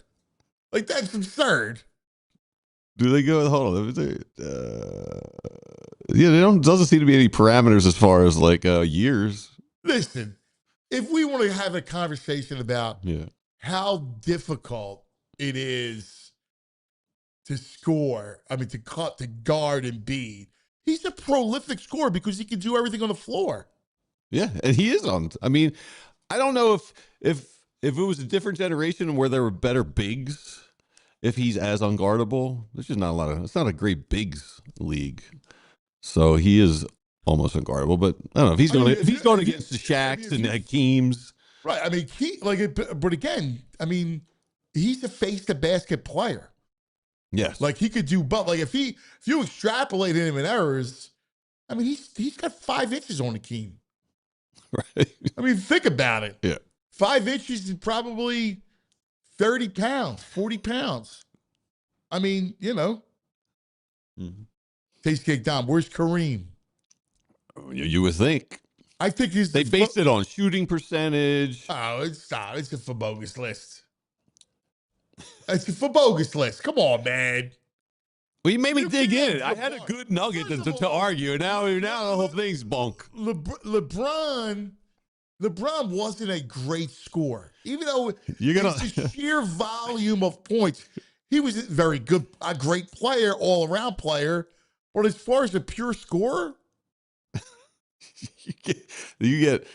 It's like if you take the 100 players in NBA history by points per possession, sort them by the average of the ranks, the number relative to true percentage. I knew just reading that you're going to be out. I'm out. I was going to say it's probably some sort of I'm totally out. Totally out on it. All right. While we're waiting for Matt, I was going to do this later, but let me give you the questions of the Daily Five, and it ties into something because we always start with, on a Monday, the best and worst of the weekend. And you know what? I had a tweet. I gotta get it to you. This is why he's the greatest. Tyrese Maxey. Tyrese Maxey said this. You ready? Tyrese Maxey said, Every year during March Madness, I get sad I didn't play in the tournament. Oh, wow. Then I remember I probably wouldn't be a Sixer, so it worked out perfectly. Oh, man. The kid just does everything Are right. you kidding me? He's like the greatest. Tyrese, how awesome. Like, that should be celebrated. Yes. That should be in neon. I just saw it real fast. I reposted it, but I wanted to do an ode to Tyrese for it. But I just was like, let me just get it out there. That's a beautiful sentiment. Who celebrates Philly like Tyrese? I mean, here's the kid who goes, could you imagine he gets robbed because of COVID? Mm-hmm. And, I was like, I wish I could have played in the tournament. He goes, but then I became a Sixer. This is why he's so great. He comes from, it's so hard to do, and I struggle, is to come from a place of gratitude where you find, like, he misses out, but he finds the good, and he has the gratitude in it. Yes. Like, that's such a great. God bless him. Yeah, such a great way to be. We should all be like, it's the truth. Mm-hmm. Because you know why people go, wow, what do you want? You got all the money and all the. Yeah, guess what? People complain all the time. There's a great line in Sopranos that Tony Soprano was talking about his mother. And he said, she's got a Virginia ham underneath one arm and a loaf of bread underneath the other one. And she's crying. That she's got nothing. Right? Like, you're blessed. Yes. You're blessed. Yeah, like, finding that gratitude. I don't know who it was. Maybe it was some celebrity, but not like someone who thinks about life and stuff. But they said, I wish that everybody could be rich so you'll see that your problems don't go away. Like, whatever you're carrying with you, it doesn't matter if you're rich or not. And Tyrese, like, to be able to find that gratitude in that, because, yeah, if you're a college basketball player, all you want to do is play in a tournament. It's awesome. It's awesome to be a part of it. But then also to be like, yeah, but my world turned out great because of that. But think about that he's so happy to be a Sixer.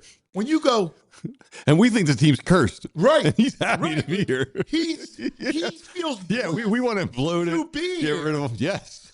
And look what he's dealt with. Right. I mean, Kooks, James Harden, and all the wacky stuff. Complete ineptitude. Doc Rivers, complete ineptitude, and all this stuff going on. And this is what he knows, and he's happy to be here. What a freaking... He's the greatest. He's the best. Yeah. He may be, if you think about the most lovable athlete ever to play, who's more lovable than Tyrese, of a very good player? Like, I know you love Stubbs, but I'm talking about like a lovable player. That's a star. I don't have anything. I mean, Bernie. Also Bernie. Okay. Bernie was lovable. Bernie would be one. Agreed. Who else? Eagles. I mean, Jock wasn't lovable. Right, correct. He was fierce. Yeah. Right? But he wasn't like Tyrese. I mean, Trot was lovable. Not superstar. But not on the Tyrese level. Yeah. Right? Yeah. Kelsey?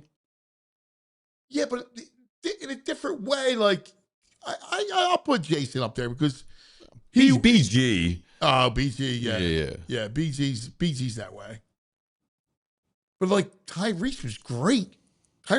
Maxey's a great player. Oh, like a great player. I think Bernie's his closest. We're very lucky to have Maxey. Nobody in the Phillies. No. Like Chooch was lovable.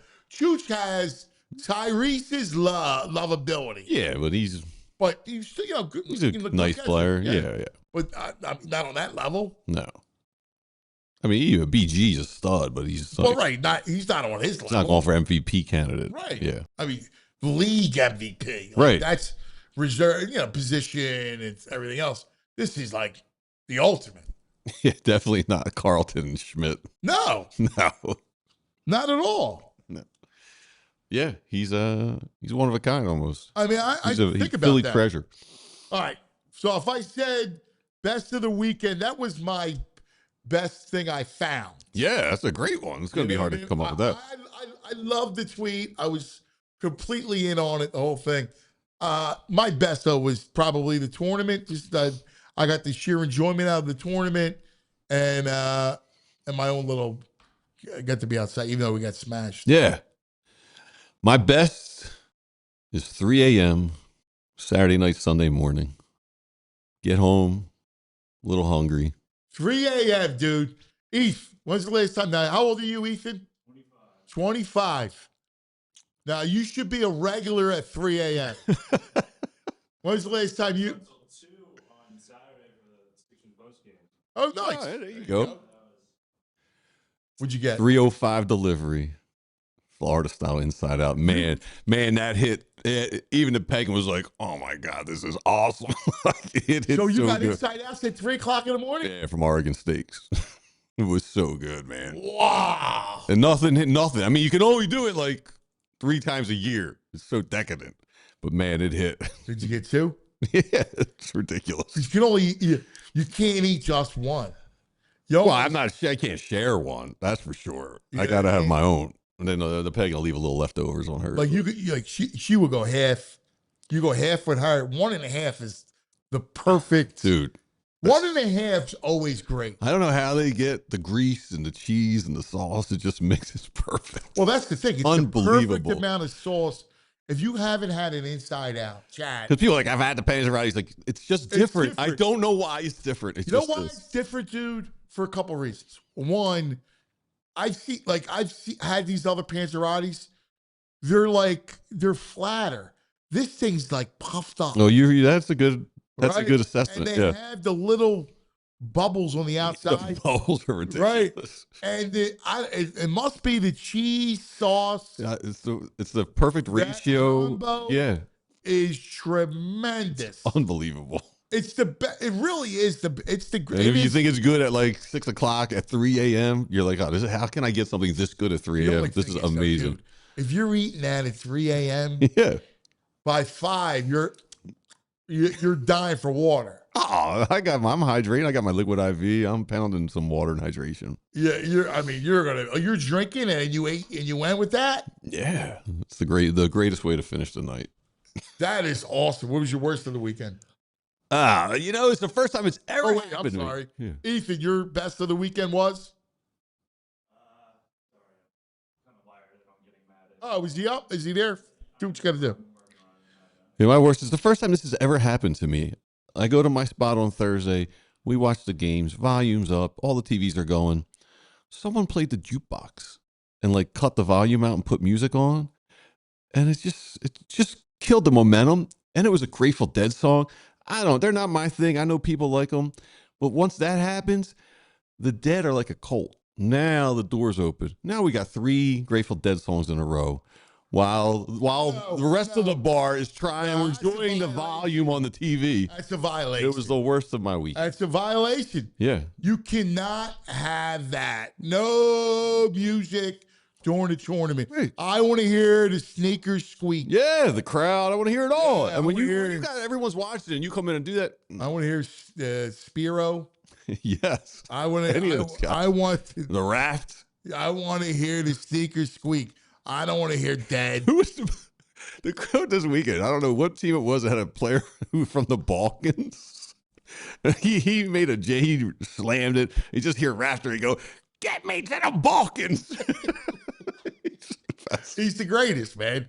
He really is. All right, while we're waiting for Matt, Ethan, let's take a quick TO, all right, and tell people about our friends, because we want to do that. We want to talk about our friends from Parks Casino.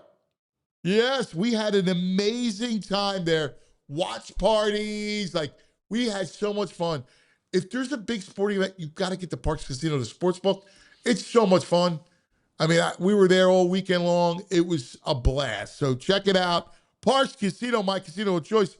Great weekend of hoops and everything else, and a great place for headline entertainment.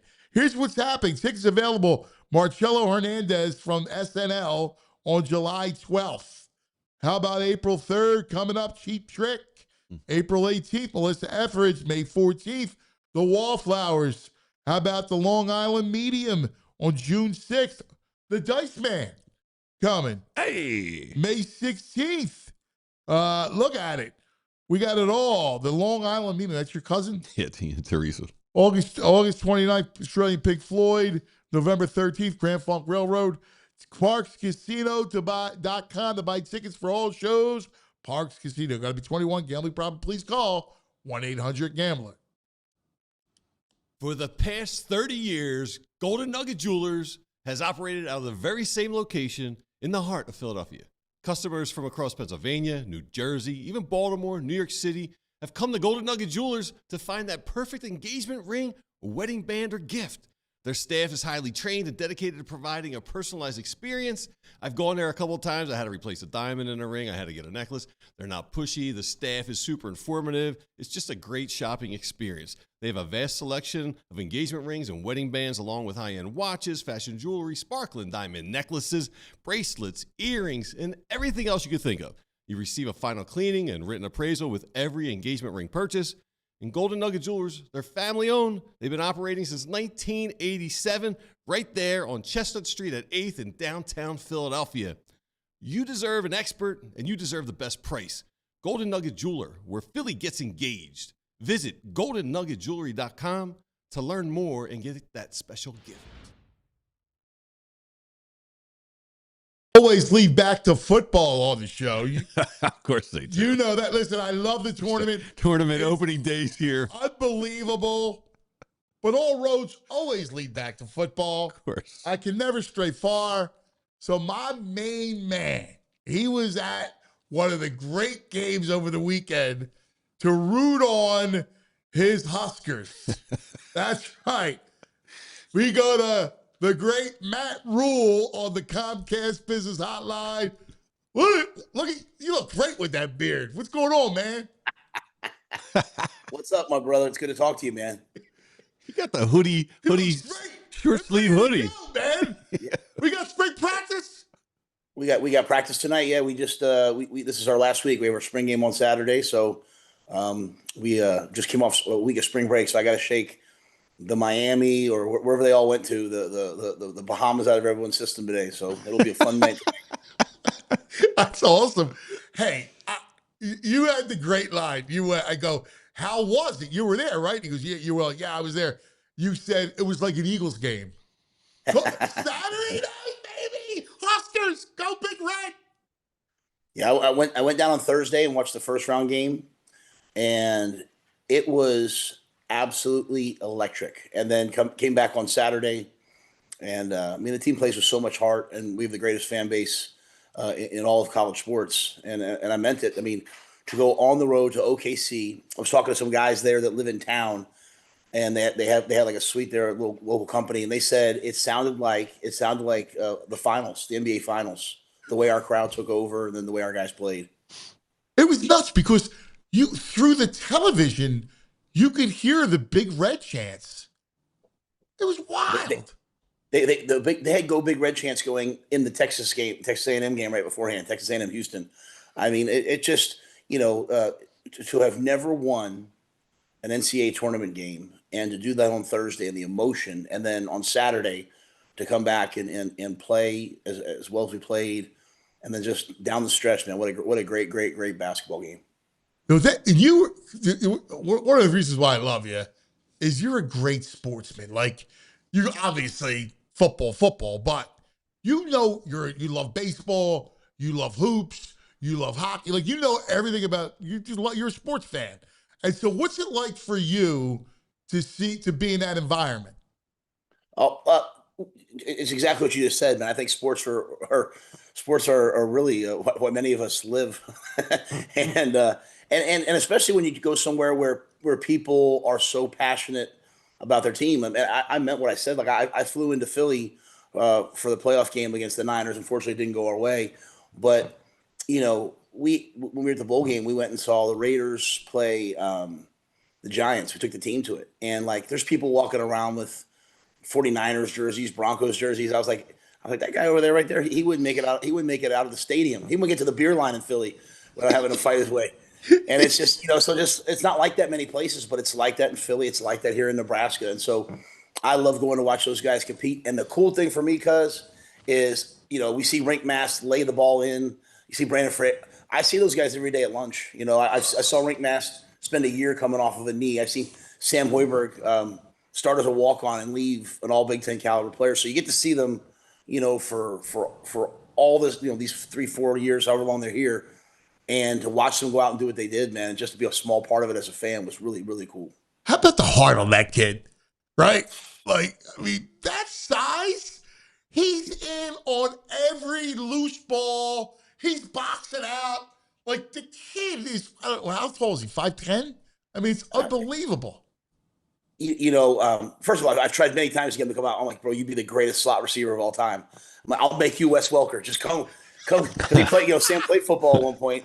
And, but since I've been here and when I first got here, the basketball team wasn't winning, and Coach Hoiberg was doing an awesome job just building that culture. And I always felt like when Sam started playing, there was not a loose ball that wasn't going to be dove in for. There wasn't a charge he wasn't going to take. And I think that the team over the years has taken on his personality. They just play so freaking hard, man.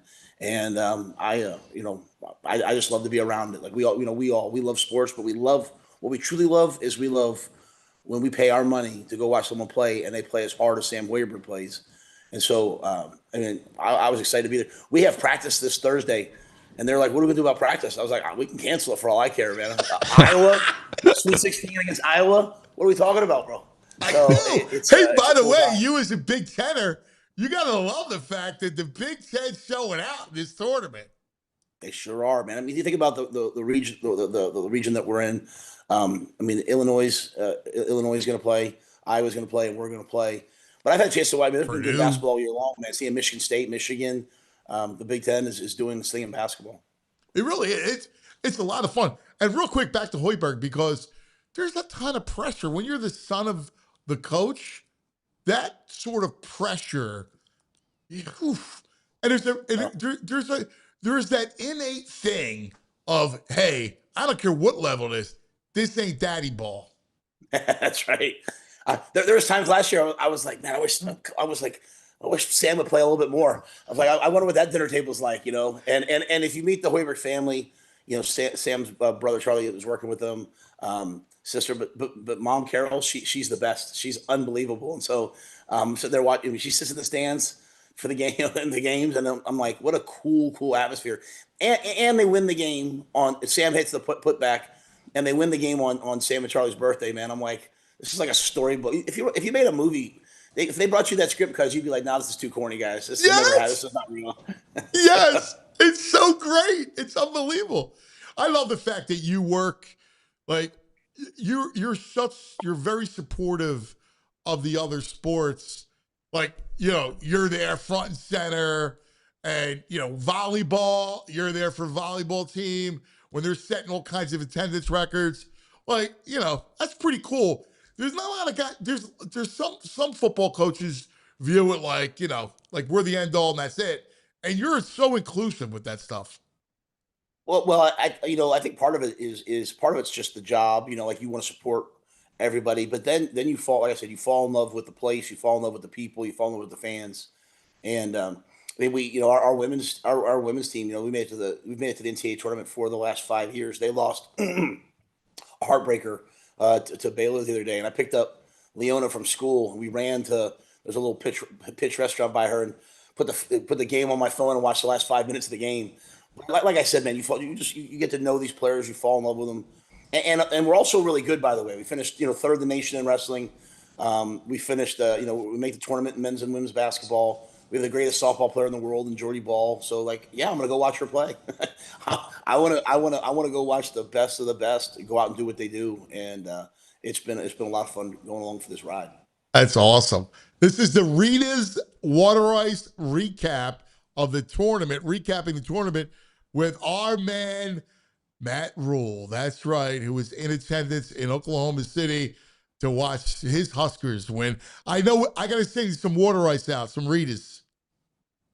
So I'm watching that, and I'm saying to myself, how long till I'm in Cape May? I'll go down to Cape May. I'll get Wawa for breakfast and Ritas right around whatever 11:30. I mean, like what I would do for a Ritas water ice right now, you have no idea. No idea. I'm working on it. I gotta get the Lincoln pipeline to get all the Philadelphia treats right there. I think I've emailed Primos like 50 times. I was like, guys, come to Lincoln. I will personally keep you afloat in business myself. We'll order for the team every week, man. Come on, get out here. I've been trying to put that deal together. I'm like, come on, guys, what are you doing? You're sleeping on it. Let me ask you a quick question, because it's you see this tournament, and it's the role of NIL and what we've seen in this tournament in basketball. That, hey, look, the mid majors, those Cinderella stories probably aren't going to come about anymore. You're going to see more of like the Texas, Iowa, schools that aren't Cinderellas, but were lower seeds. The landscape of both football and basketball changing dramatically. We talk about it a lot on House Rules, our podcast, but can you talk about it when it comes to basketball and football? Yeah, I thought John Calipari had a great press conference last week. I think he was talking about I can't remember, maybe the coach at Oklahoma, and he was like, "Hey, basketball coaches, we'll win games, but it's the commitment from the university, from the administration, that allows you to win championships. And having money doesn't mean you're going to win, but not having money means you're not going to win. And so, and there's a uniqueness in basketball because there's a lot of schools that that caps at 20.5 million, and people are way over the cap anyway. But if you don't have football, then you can invest a little bit more in basketball probably. But what we're seeing too, to your point, is we're seeing major conference schools that have a lot of money, and they're able to go out and get that great player from a mid-major and bring them to their school. And you look at it in football. Texas A&M makes the college football playoff. I think they've had like one 10-win season under Kevin Sumlin in like the last 20 some years until they made the tournament last year. Texas had one 10-win season under Tom Herman since Mac Brown retired. Indiana obviously just shocked the world in the Coach Cignetti, one of the greatest comebacks, but one of the resurrections, I should say. And all those schools, their success is coming after huge investments in football, and now you're seeing it in basketball. And so, man, you got to pay to play. There's a reason why there's a salary cap in the National Football League. There's a reason why there's a salary cap pretty much in most sports, for parity. And there's really not. There's really not a salary cap. And so if you want to win, you could invest now in college athletics at a really high level and put together a great team. Yeah, it was fascinating because Cronin was asked about, hey, like, how do I get over the top after losing to Connecticut? He's like, $5 million. Like, give me an extra $5 million. Like, that's what it comes down to, right? That's it. Like we talk about it in football. As we're out there, like, hey, if the top team in the Big Ten is spending $50 million and you're spending 30, that's a lot of 30 million is a lot of money. But that if teams are 10 to 15, $20 million ahead of you, that's 10, 15, 20 great players, $1 million players. And, especially in the NCAA tournament where it comes down to one last shot, one more block, you see the impact of money. And you look at our basketball team, a team that last year, didn't make the NCAA tournament. Now they got hot and they won the crown, which was really cool. But, they finished in the middle to bottom half of the Big Ten last year, went out and they get Bryce Sanford out of Iowa, who has absolutely been lights out. They put him around some guys that they've had like Sam, like Rink Mast, and all of a sudden bring Jamarcus Lawrence back. And here you are in the Sweet 16. And so it is the new world that we're in. It's a decision every school has to make. Like, hey, how much do we want to invest to be one of those teams that's playing the Sweet 16, playing in the Final Four, and playing in the CFP? Do you see it? Any dramatic change of the landscape over the next year? No, this is it's like anything in life. Once you put money involved, it's not going to go away. And so I know they've talked about that, hey, we're trying to regulate it, trying to do this, trying to do that. But at the end of the day, this is here to stay. And there might be some changes. Maybe you can't transfer maybe quite as much, but it works both ways. You might bring a basketball player in and pay him $1 million, and he's not a great fit, or he's struggling, or shoot, he's just 18 years old. Who knows? And he needs a little time. And so those kids if they're making $1 million, all of a sudden the next year they're not. Their money gets cut in half. They're going to go somewhere else and try to make that money. And there's nothing wrong with that. It's the way the world works. And so this isn't changing. This is here. I was thinking about college football, and I was talking to, in fact, my man Danny D, the AD, used to be at St. Joe's Prep, and now he's at Penn Charter, and we were looking at a landscape for college football, and to me, there should be like 2 conferences. You want to call it 80 teams, like it's your A league, right? You put it into 2 conferences. You have divisions, so you don't have crazy travel, right? And you still can keep rivals and everything else. But that's your 80 schools that's it. That's your A league. And then there's a lower tier league. And if you poach a kid from the lower league, you have to pay that school like soccer. And then you can have up and down relegation to the A league and then the B league, and they can have its own championship. But the portal is the biggest craziness, and from anybody having to deal with that thing. That's a whole monster. Yeah. First of all, I love your idea, and I think someday you'll have, to your point, you'll have like your CFP teams, and then you'll have that next tier, that mid-major, and then probably that lower tier, so that you can compete at the level you want to compete at, and not everyone has the money to go out every year and do what this is going to be, and so let the teams decide. Hey, where do we want to go? When I was out recruiting in January, I got stuck in Los Angeles, over the weekend. I called Julie. She's like, Matt, there's a snowstorm. If you send me one more picture from LA, I'm gonna fight you when we get home. So, but I called up the new coach at UCLA, Coach Chesley, who I've known. He used to come visit us at Temple. He's a great dude, a PA guy. And I was like, hey, do you care if we come over to the UCLA basketball game? And we sat there, and it was really, really cool, but also really weird to think that like I had to get permission because it's a conference. It's a conference game, a conference rival. Nebraska and UCLA. Like, yeah, it's just not your. We're driving past Kansas State. We're driving past Iowa State. We're driving past the old games against. We were done OKC, and all anyone wanted to talk about was Nebraska OU for however many years that happened. Right. And so it would make a ton of sense to kind of regroup and start over and just build this thing in a way that draws fans in and makes people want to be a part of it. I don't know if it's coming anytime soon, but your idea is a really good one. And one of the things that they need to treat each sport differently. Football is different than basketball. The timetable is different, right? Everything about it. And there's this uniform. They try to put this uniformity. Let's be realistic. The windows, they may not line up with class schedules, but they need to at least amend that for each sport. This way, you can run the sport. Like, you can't have the portal going on and playoffs and who's playing. You don't know who's playing. The coaching carousel's going on. They need to make each sport different, treat it differently, different rules for each of the sports. No, I completely agree. I mean, you think about college football this year, in Oregon is playing to try to go win a national championship, and they have a running back issue because they got maybe 1 or 2 guys banged up, but they have a couple kids that went in the portal in the middle of the playoff run, and it's just because that's when the portal is. And so you really don't want to have the portal, which is free agency. You don't want to have that during the season. And but to your point, when you start trying to figure out, like, well, I mean, the money's this, the league year is the same for all the sports, and so it ends in July, but the football season ends in January. It just gets really, really hard and really difficult. So if they ever could, hey, here's football's pay cycle, here's their league year, here's their portal. It's after the national championship. At least kids hopefully wouldn't have to make hard decisions about where they're going to be next year during that season. And so no, you're hitting the nail on the head. And Greg Sankey at the SEC and Tony Petitti, our commissioner. I mean, they know the issues, they know the problems. I think they're all trying to solve it, but it's certainly not solved yet.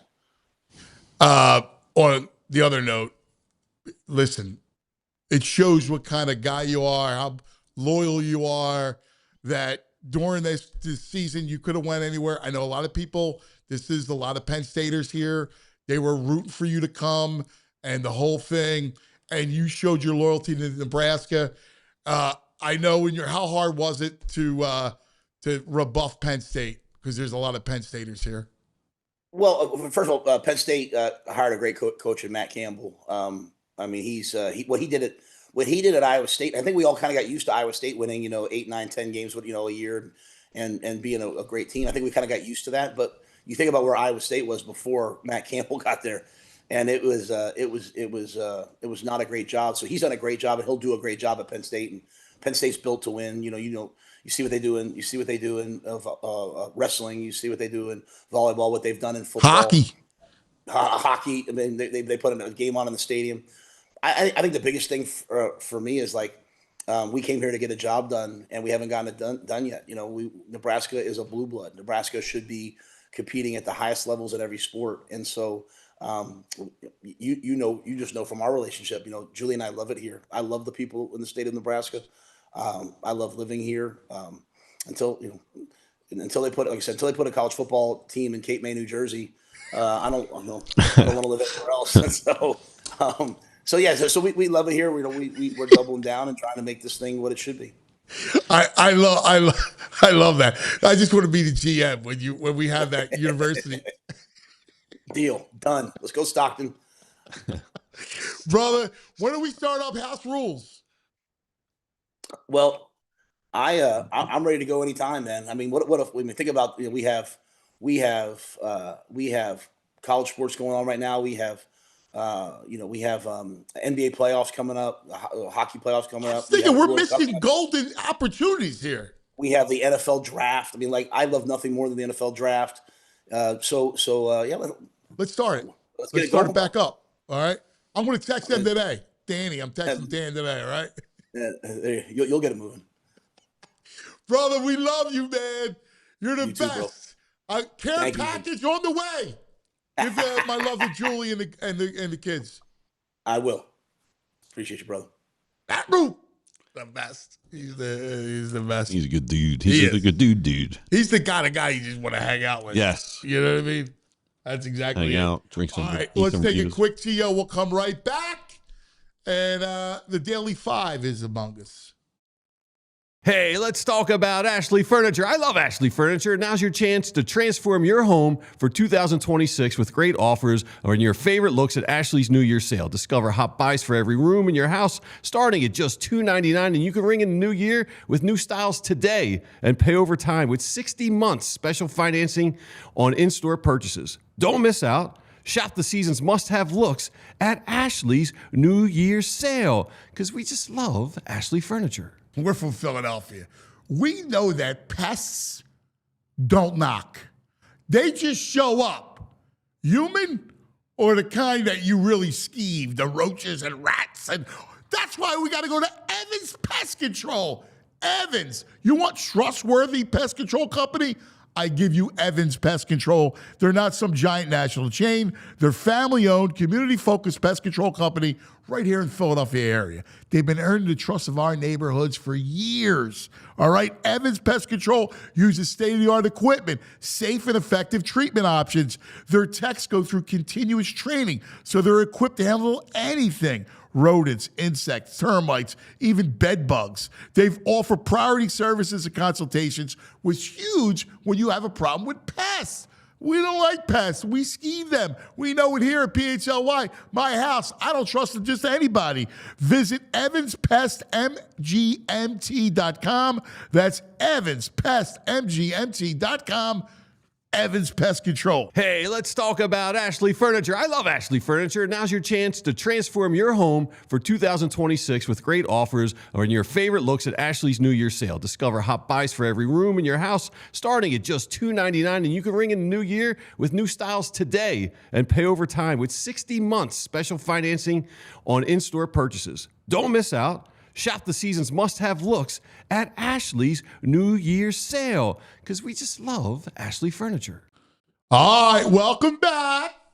The Daily 5, one of our fun little staples on a Monday. We always love. Our first question was the best and worst of the weekend.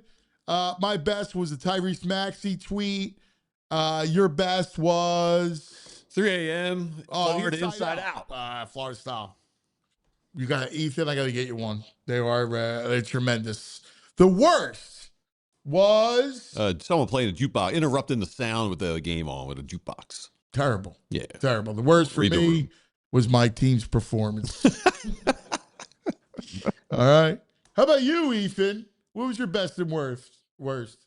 The best, I don't know. March Madness for me is just always my favorite time of year. I love the format. I really hope they don't expand it. This was a weak year for the bubble. If I saw more 500 conference teams in it, it's just going to be a watered down product. Worst. Love this dude. Love this dude. Worst was eating to be up too late for a Sixers post game. 2 a.m. Not. I prefer waking up like 7 a.m. Just getting my day started. That's not. Being up that late is maybe I'm old, but that's where I'm You're at. just not a vampire, man. So we're the vampires. Our man Ben, who you call, what do you call him? We're gonna call him Yorkie. Oh, it's Yorkshire pudding. Ben's best was the St. John's buzzer beater, which was awesome. His worst was the schedule at 9:45 p.m. We talked about it earlier. Yeah. That's crazy.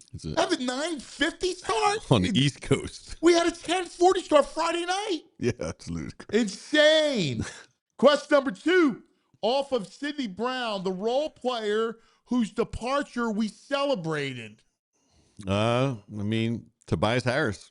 Paid like a star, but really just a role player here. Could not wait to get rid of that guy. He was too big. He's a role player. He stunk. Sidney Brown greater than Tobias Harris. Ben went with Merrifield. Yeah, fine. Sure. Ben beat you. Get out of here. Whit Merrifield. Who you got? I'm really trying to think of Ethan. one. I'm trying to think. Come on, Heath. There's got to be a. Come on, bro. All right, question number 3. How are you approaching the upswing with the Flyers and Sixers? Flyers, I'm curious about. I like they're finishing a little strong. It might be a little too late for them, but I like they're playing for Tocchet. And if they got into the playoffs, maybe they get it first. Maybe they get lucky. Who knows? I'm there for the ride. The Sixers, I do not give 2 craps about what they do until the playoffs start, pretty much, if they get in.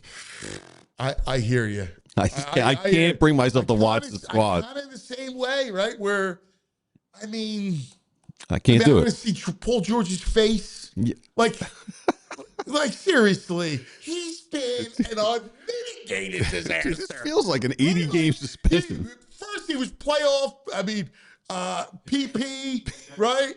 Right. Podcast P. Podcast right? P. Like all the, and now he gets PEDP. Right? Like, enough of the PP. Yeah, right? I agree. I'm done. I'm out on it. Like, I see his face. He's hard for me to root for. I agree, man. I have the whole franchise. I feel sorry for Embiid. I do. I don't have. I feel bad for Embiid. Yeah. Like in the sense of the injuries. So I don't have an ill will to. I know a lot of people do. I got no ill will towards Joe. I like. I like Joe. Yeah. All right. But and so like, will I root for him? Of course. But they're just, and you love Maxey, you love VJ, and I'm like mildly curious. But ultimately, you know what's going to happen. Joe can't stay on the floor, and PP's PP. Well, I'm going to tune in if they're in the playoffs. I'm in. Well, of course you're in. But till then, tuning them out. Flyers, I got it. Chat. How about talk? Chat. How about talk? Talk. This is team play. Oh, Joe Rockets saying they got Forster, Martone, and Bonk coming soon. I mean, they're playing hard for him. Yeah, Eddie Wright's been kind of quiet. Special teams. Right? I haven't seen a Rick Toxic in a while in the chat. Talk. I love it. All right. Here's the deal. You get 3 major changes for the 4 teams. All right? Firings. Yeah. Right? Trade, like, but it's got to be realistic. Yeah. This has been easy. What do you got? I fire the Eel. Eel out. That means Nurse goes out too. Yeah, you can take them as a combo package. I fire Sirianni. I'm out. Why are you firing Nick? There's too much about the offense, and he's around. I just want to be like, if we want an offense coordinator, I just want a good coordinator to come here. I know, I do love him, but he's just in the way, it seems like. When you read the league doesn't want to, they don't respect what he does here, and the big minds don't want to come here. All right. And this is the easiest of them all. I rescue Harry the Case. Give the money back and let's keep Harry the Case. This is ridiculous. I can't even believe that's a major decision I have to make for a franchise. I like that. I like you rescuing Get that. the money back. By the way, Ben's he's trading Jalen Carter for 2 first-round picks. One for Sadiq, the other one to get Max Crosby. He's redoing the Phillies City Connect jerseys, and he's getting Rick Carlisle to coach the Sixers. Who cares about the Connect jerseys? Do you care about them? They wear them like 6 times a year. Who cares? Yeah, that's wasted energy. That's wasted energy. VG, all the things you're going to. These are major moves. You're going to fix the City Connect jerseys. Come on, Ben. You're going to fight VG. All right. Friday, we had a great little watch party at the Port Richmond pub. All right. Yes. So, man, this is so good. You got to experience my world. You hung out with some North Catholic guys. So, can I tell you, I loved it because it reminded me of home. Yeah. Like, it reminded me of South Philly, like the way South Philly was. Mm-hmm. Like, the corner bar. Like, yeah. I know those people in the corner bar. Yes. Like, I've seen them.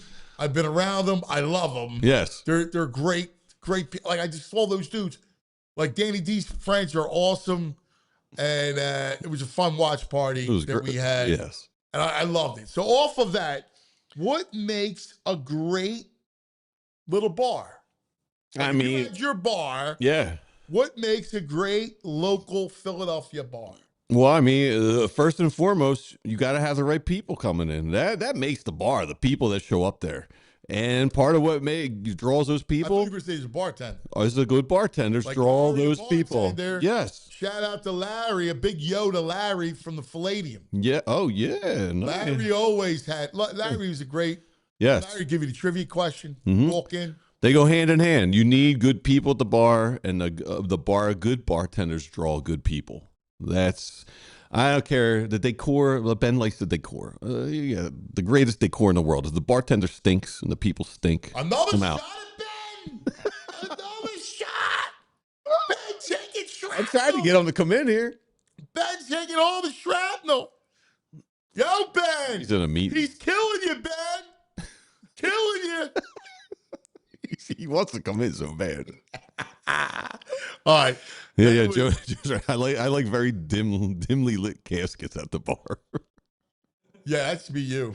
I think you got to get one signature food item. Oh yeah, at the bar. You need your signature food item. I would like give me some. So there was a bar that we used to hang at called Malone's. Yeah. On 18th and Rittner, and they had these sausage sandwiches that were unbelievable. All right. She would take the sausage casing out of it, the hot sausage. Yeah. And flatten it. Right? Yeah. And on a roll, hot sausage, cheese. Yeah. Outrageous. That's a nice item. Yo, we got a beef, Ben. You and VG. a daily 5 beef. If you're gonna come on, you gotta come on the camera. You got a beef here. What happened? He's killing you. Because I said decor. I don't understand. Yes. I don't understand it's at first it was the Yorkshire pudding. We didn't even get to the decor. Of all the major moves, you're gonna change City Connect jersey. That's on your mind. Yeah. Who cares? They wear them like 6 times. They wear them like 6 times a year. Where was yours? Oh, I'm firing the eel. I'm firing Sirianni, and I'm rescuing Harry the Case. I don't came up strong. Yeah, that's fine. That's fine. That's fine. That's fine. I think the City Connect jerseys could be. I think the City Connect jerseys could be way better. That's a change I would make. I agree they can be better, but is that really a major change that we're worried about? I think that's a pretty major change. To redo a City Connect jersey, that's pretty. I understand what you're looking for. You're looking for big moves, roster moves. Major? How many times did he wear them? Everyone's nitpicking my answer. Ethan's killing you. No, you guys are nitpicking. That's what's going on here. Anthony sends the Daily 5 in the chat. I'm a great participant. I'm the first one to say, and then they nitpick my answers as if like they didn't have 20 minutes. I do it right off the cuff. 5 minutes. You do 5 minutes. You play the game correctly. Exactly. It's daily. You should have 5 minutes to answer the questions. You shouldn't have 20 minutes to think over the answers. That's a good point. Yeah, exactly. Point for Ben. Who's sitting around thinking about it for 20 minutes? I'm busy finding nuggets and material. You're just sitting around waiting for this. Come on. No, he's not. Yeah. He's waiting for it. He's on it. It's not like he leaks the questions to me. I don't leak them. Yeah, exactly. Like I'm just on it. 5 minutes. What makes a good Philly? I gotta give the kid credit. What? Participant, man. How about tell the chat? By the way, real quick, we're in OT overtime in the city. OT. Tell everybody what makes a good bar. The decor. That's like. That's what I said, but I actually don't. What'd you mean by that?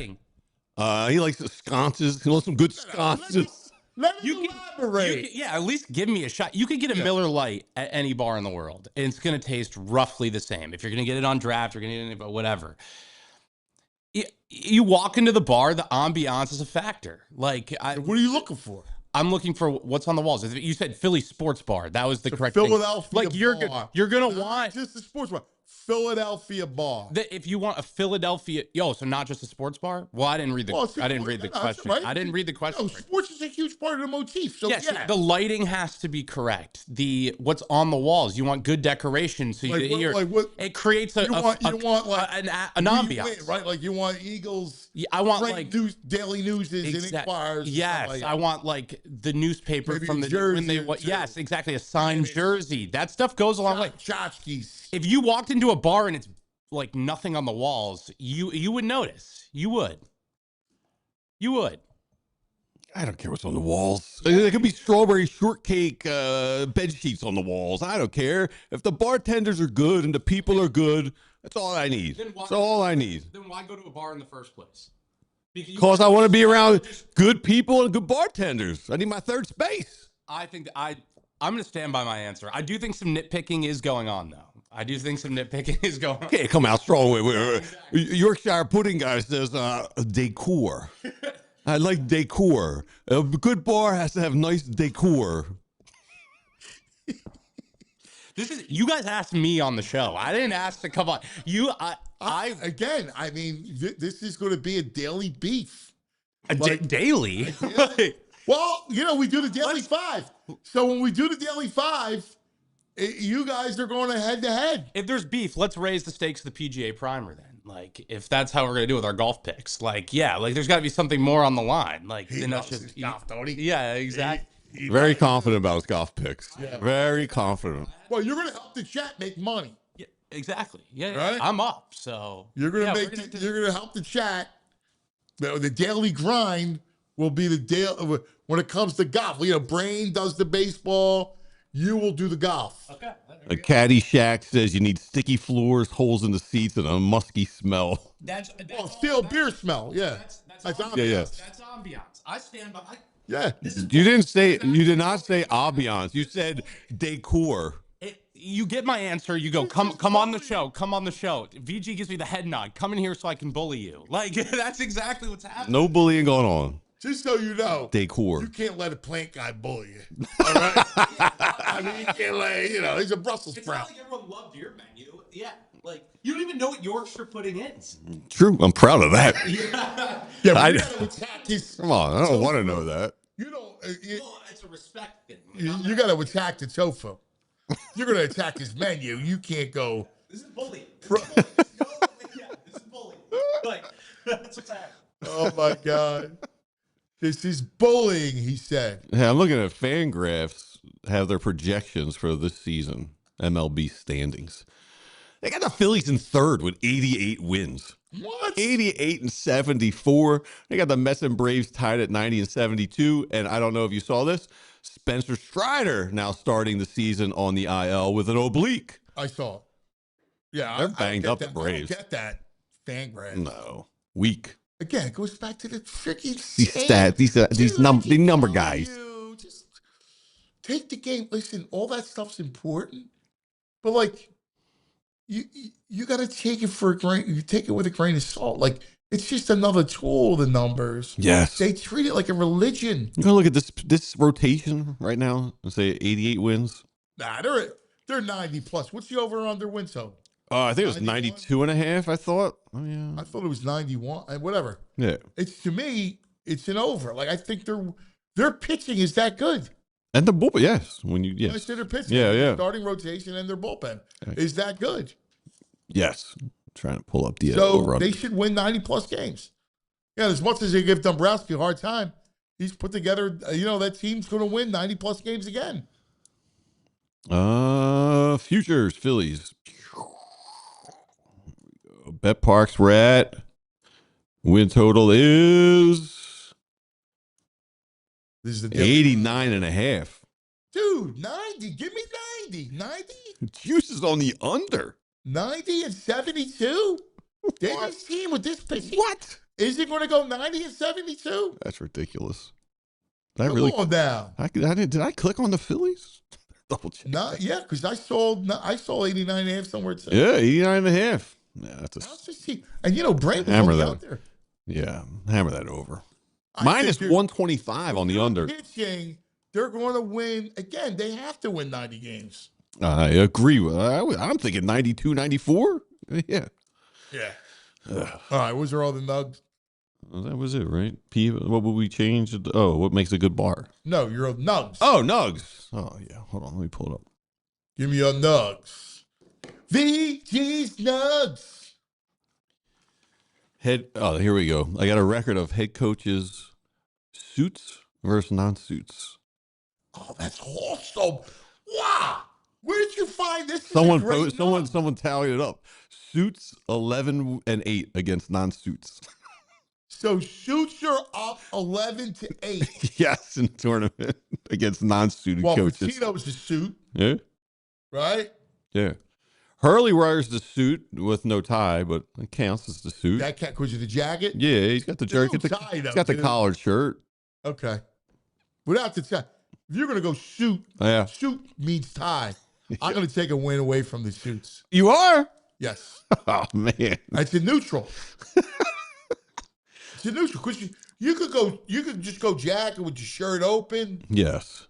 That's not a suit. All right. All right. I don't know if they counted him, but handkerchief's a nice little. No suit. All right. This is an interesting one. Duke is playing St. John's. All right. Duke has never won a national championship without beating St. John's. They've beaten them in 90. They beat them in 91, 92, 01, 10, 15. And now this year they match up against each other. Wow, that's wild. They've never won a championship 5 times now without beating St. John's. Those 5 title runs all included a win over St. John's. That's amazing. That's a great little nugget. Yeah. That's why it's a VG's Nug. Brought to us by Golden Nugget Jewelers, where Philly gets engaged. So this is a good NIL one. Kentucky reportedly paid Jaden Quaintance $2 million in NIL to transfer from Arizona State. He finished the season with 20 points all season. Wow. They paid him $100,000 per point. Wow. Outrageous, right? Yeah, Let's go to this. He should be playing for the Sixers. And we'll finish strong because yesterday was a birthday to one of the most interesting men in the world, William Shatner. 95. Shatner. And he put a picture of himself out there smoking a cigar, and he said, at 95, I'm still smoking. I've learned 2 things. Never waste a good cigar, and never trust anyone who says you should act your age. Hey, God bless. Here you go, Shatner. Happy birthday, buddy. Love it. Love the Shat. All right. Let's go back in the day, baby. Going back, back. We're going back, back, back, back.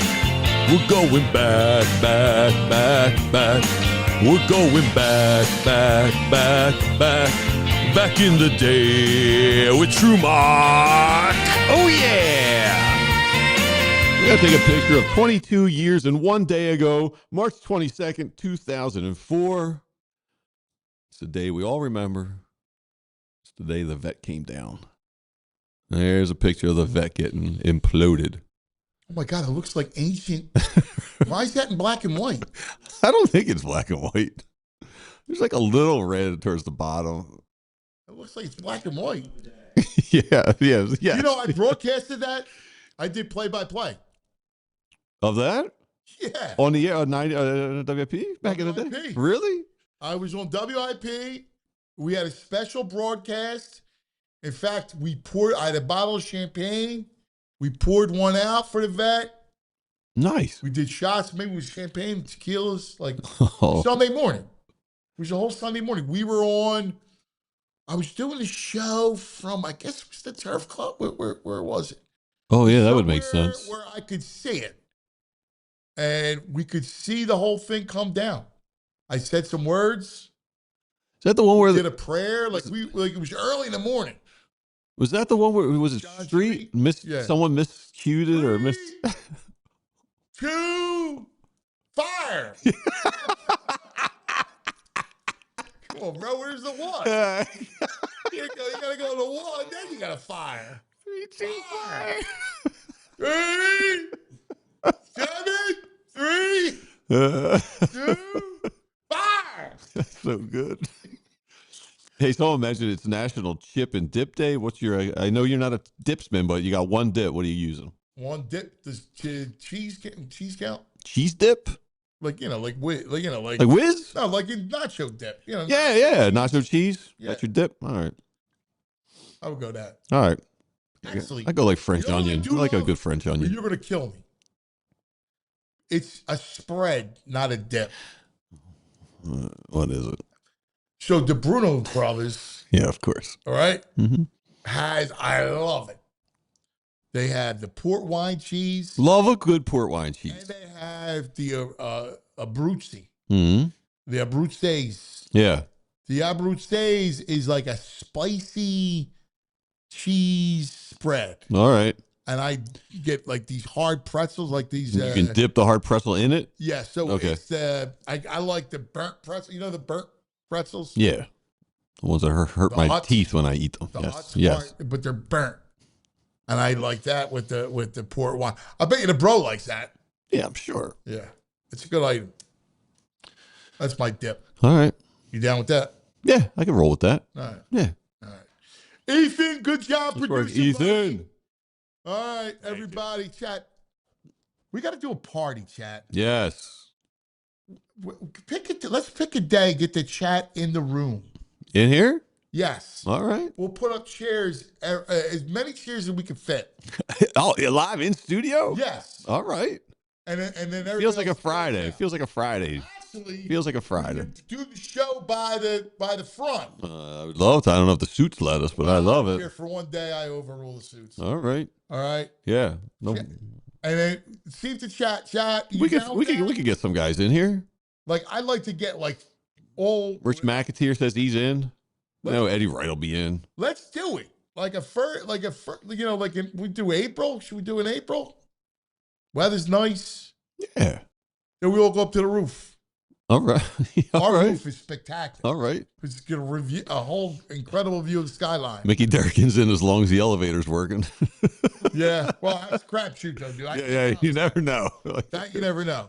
All right. Yeah. We get everybody for the chat. It's got to be a day where everybody can come. Yeah. We all just break each other's stones. And they're all going to be on the line. All right. I love it. All right. Hey, don't forget to thumbs up it, subscribe, and comment after the show. That really helps us. Algorithm. Yeah, darn algorithm. Ethan, great job, buddy. Everybody, we love you. Have a great day. We'll see you in the morning. We all silly like the mayor.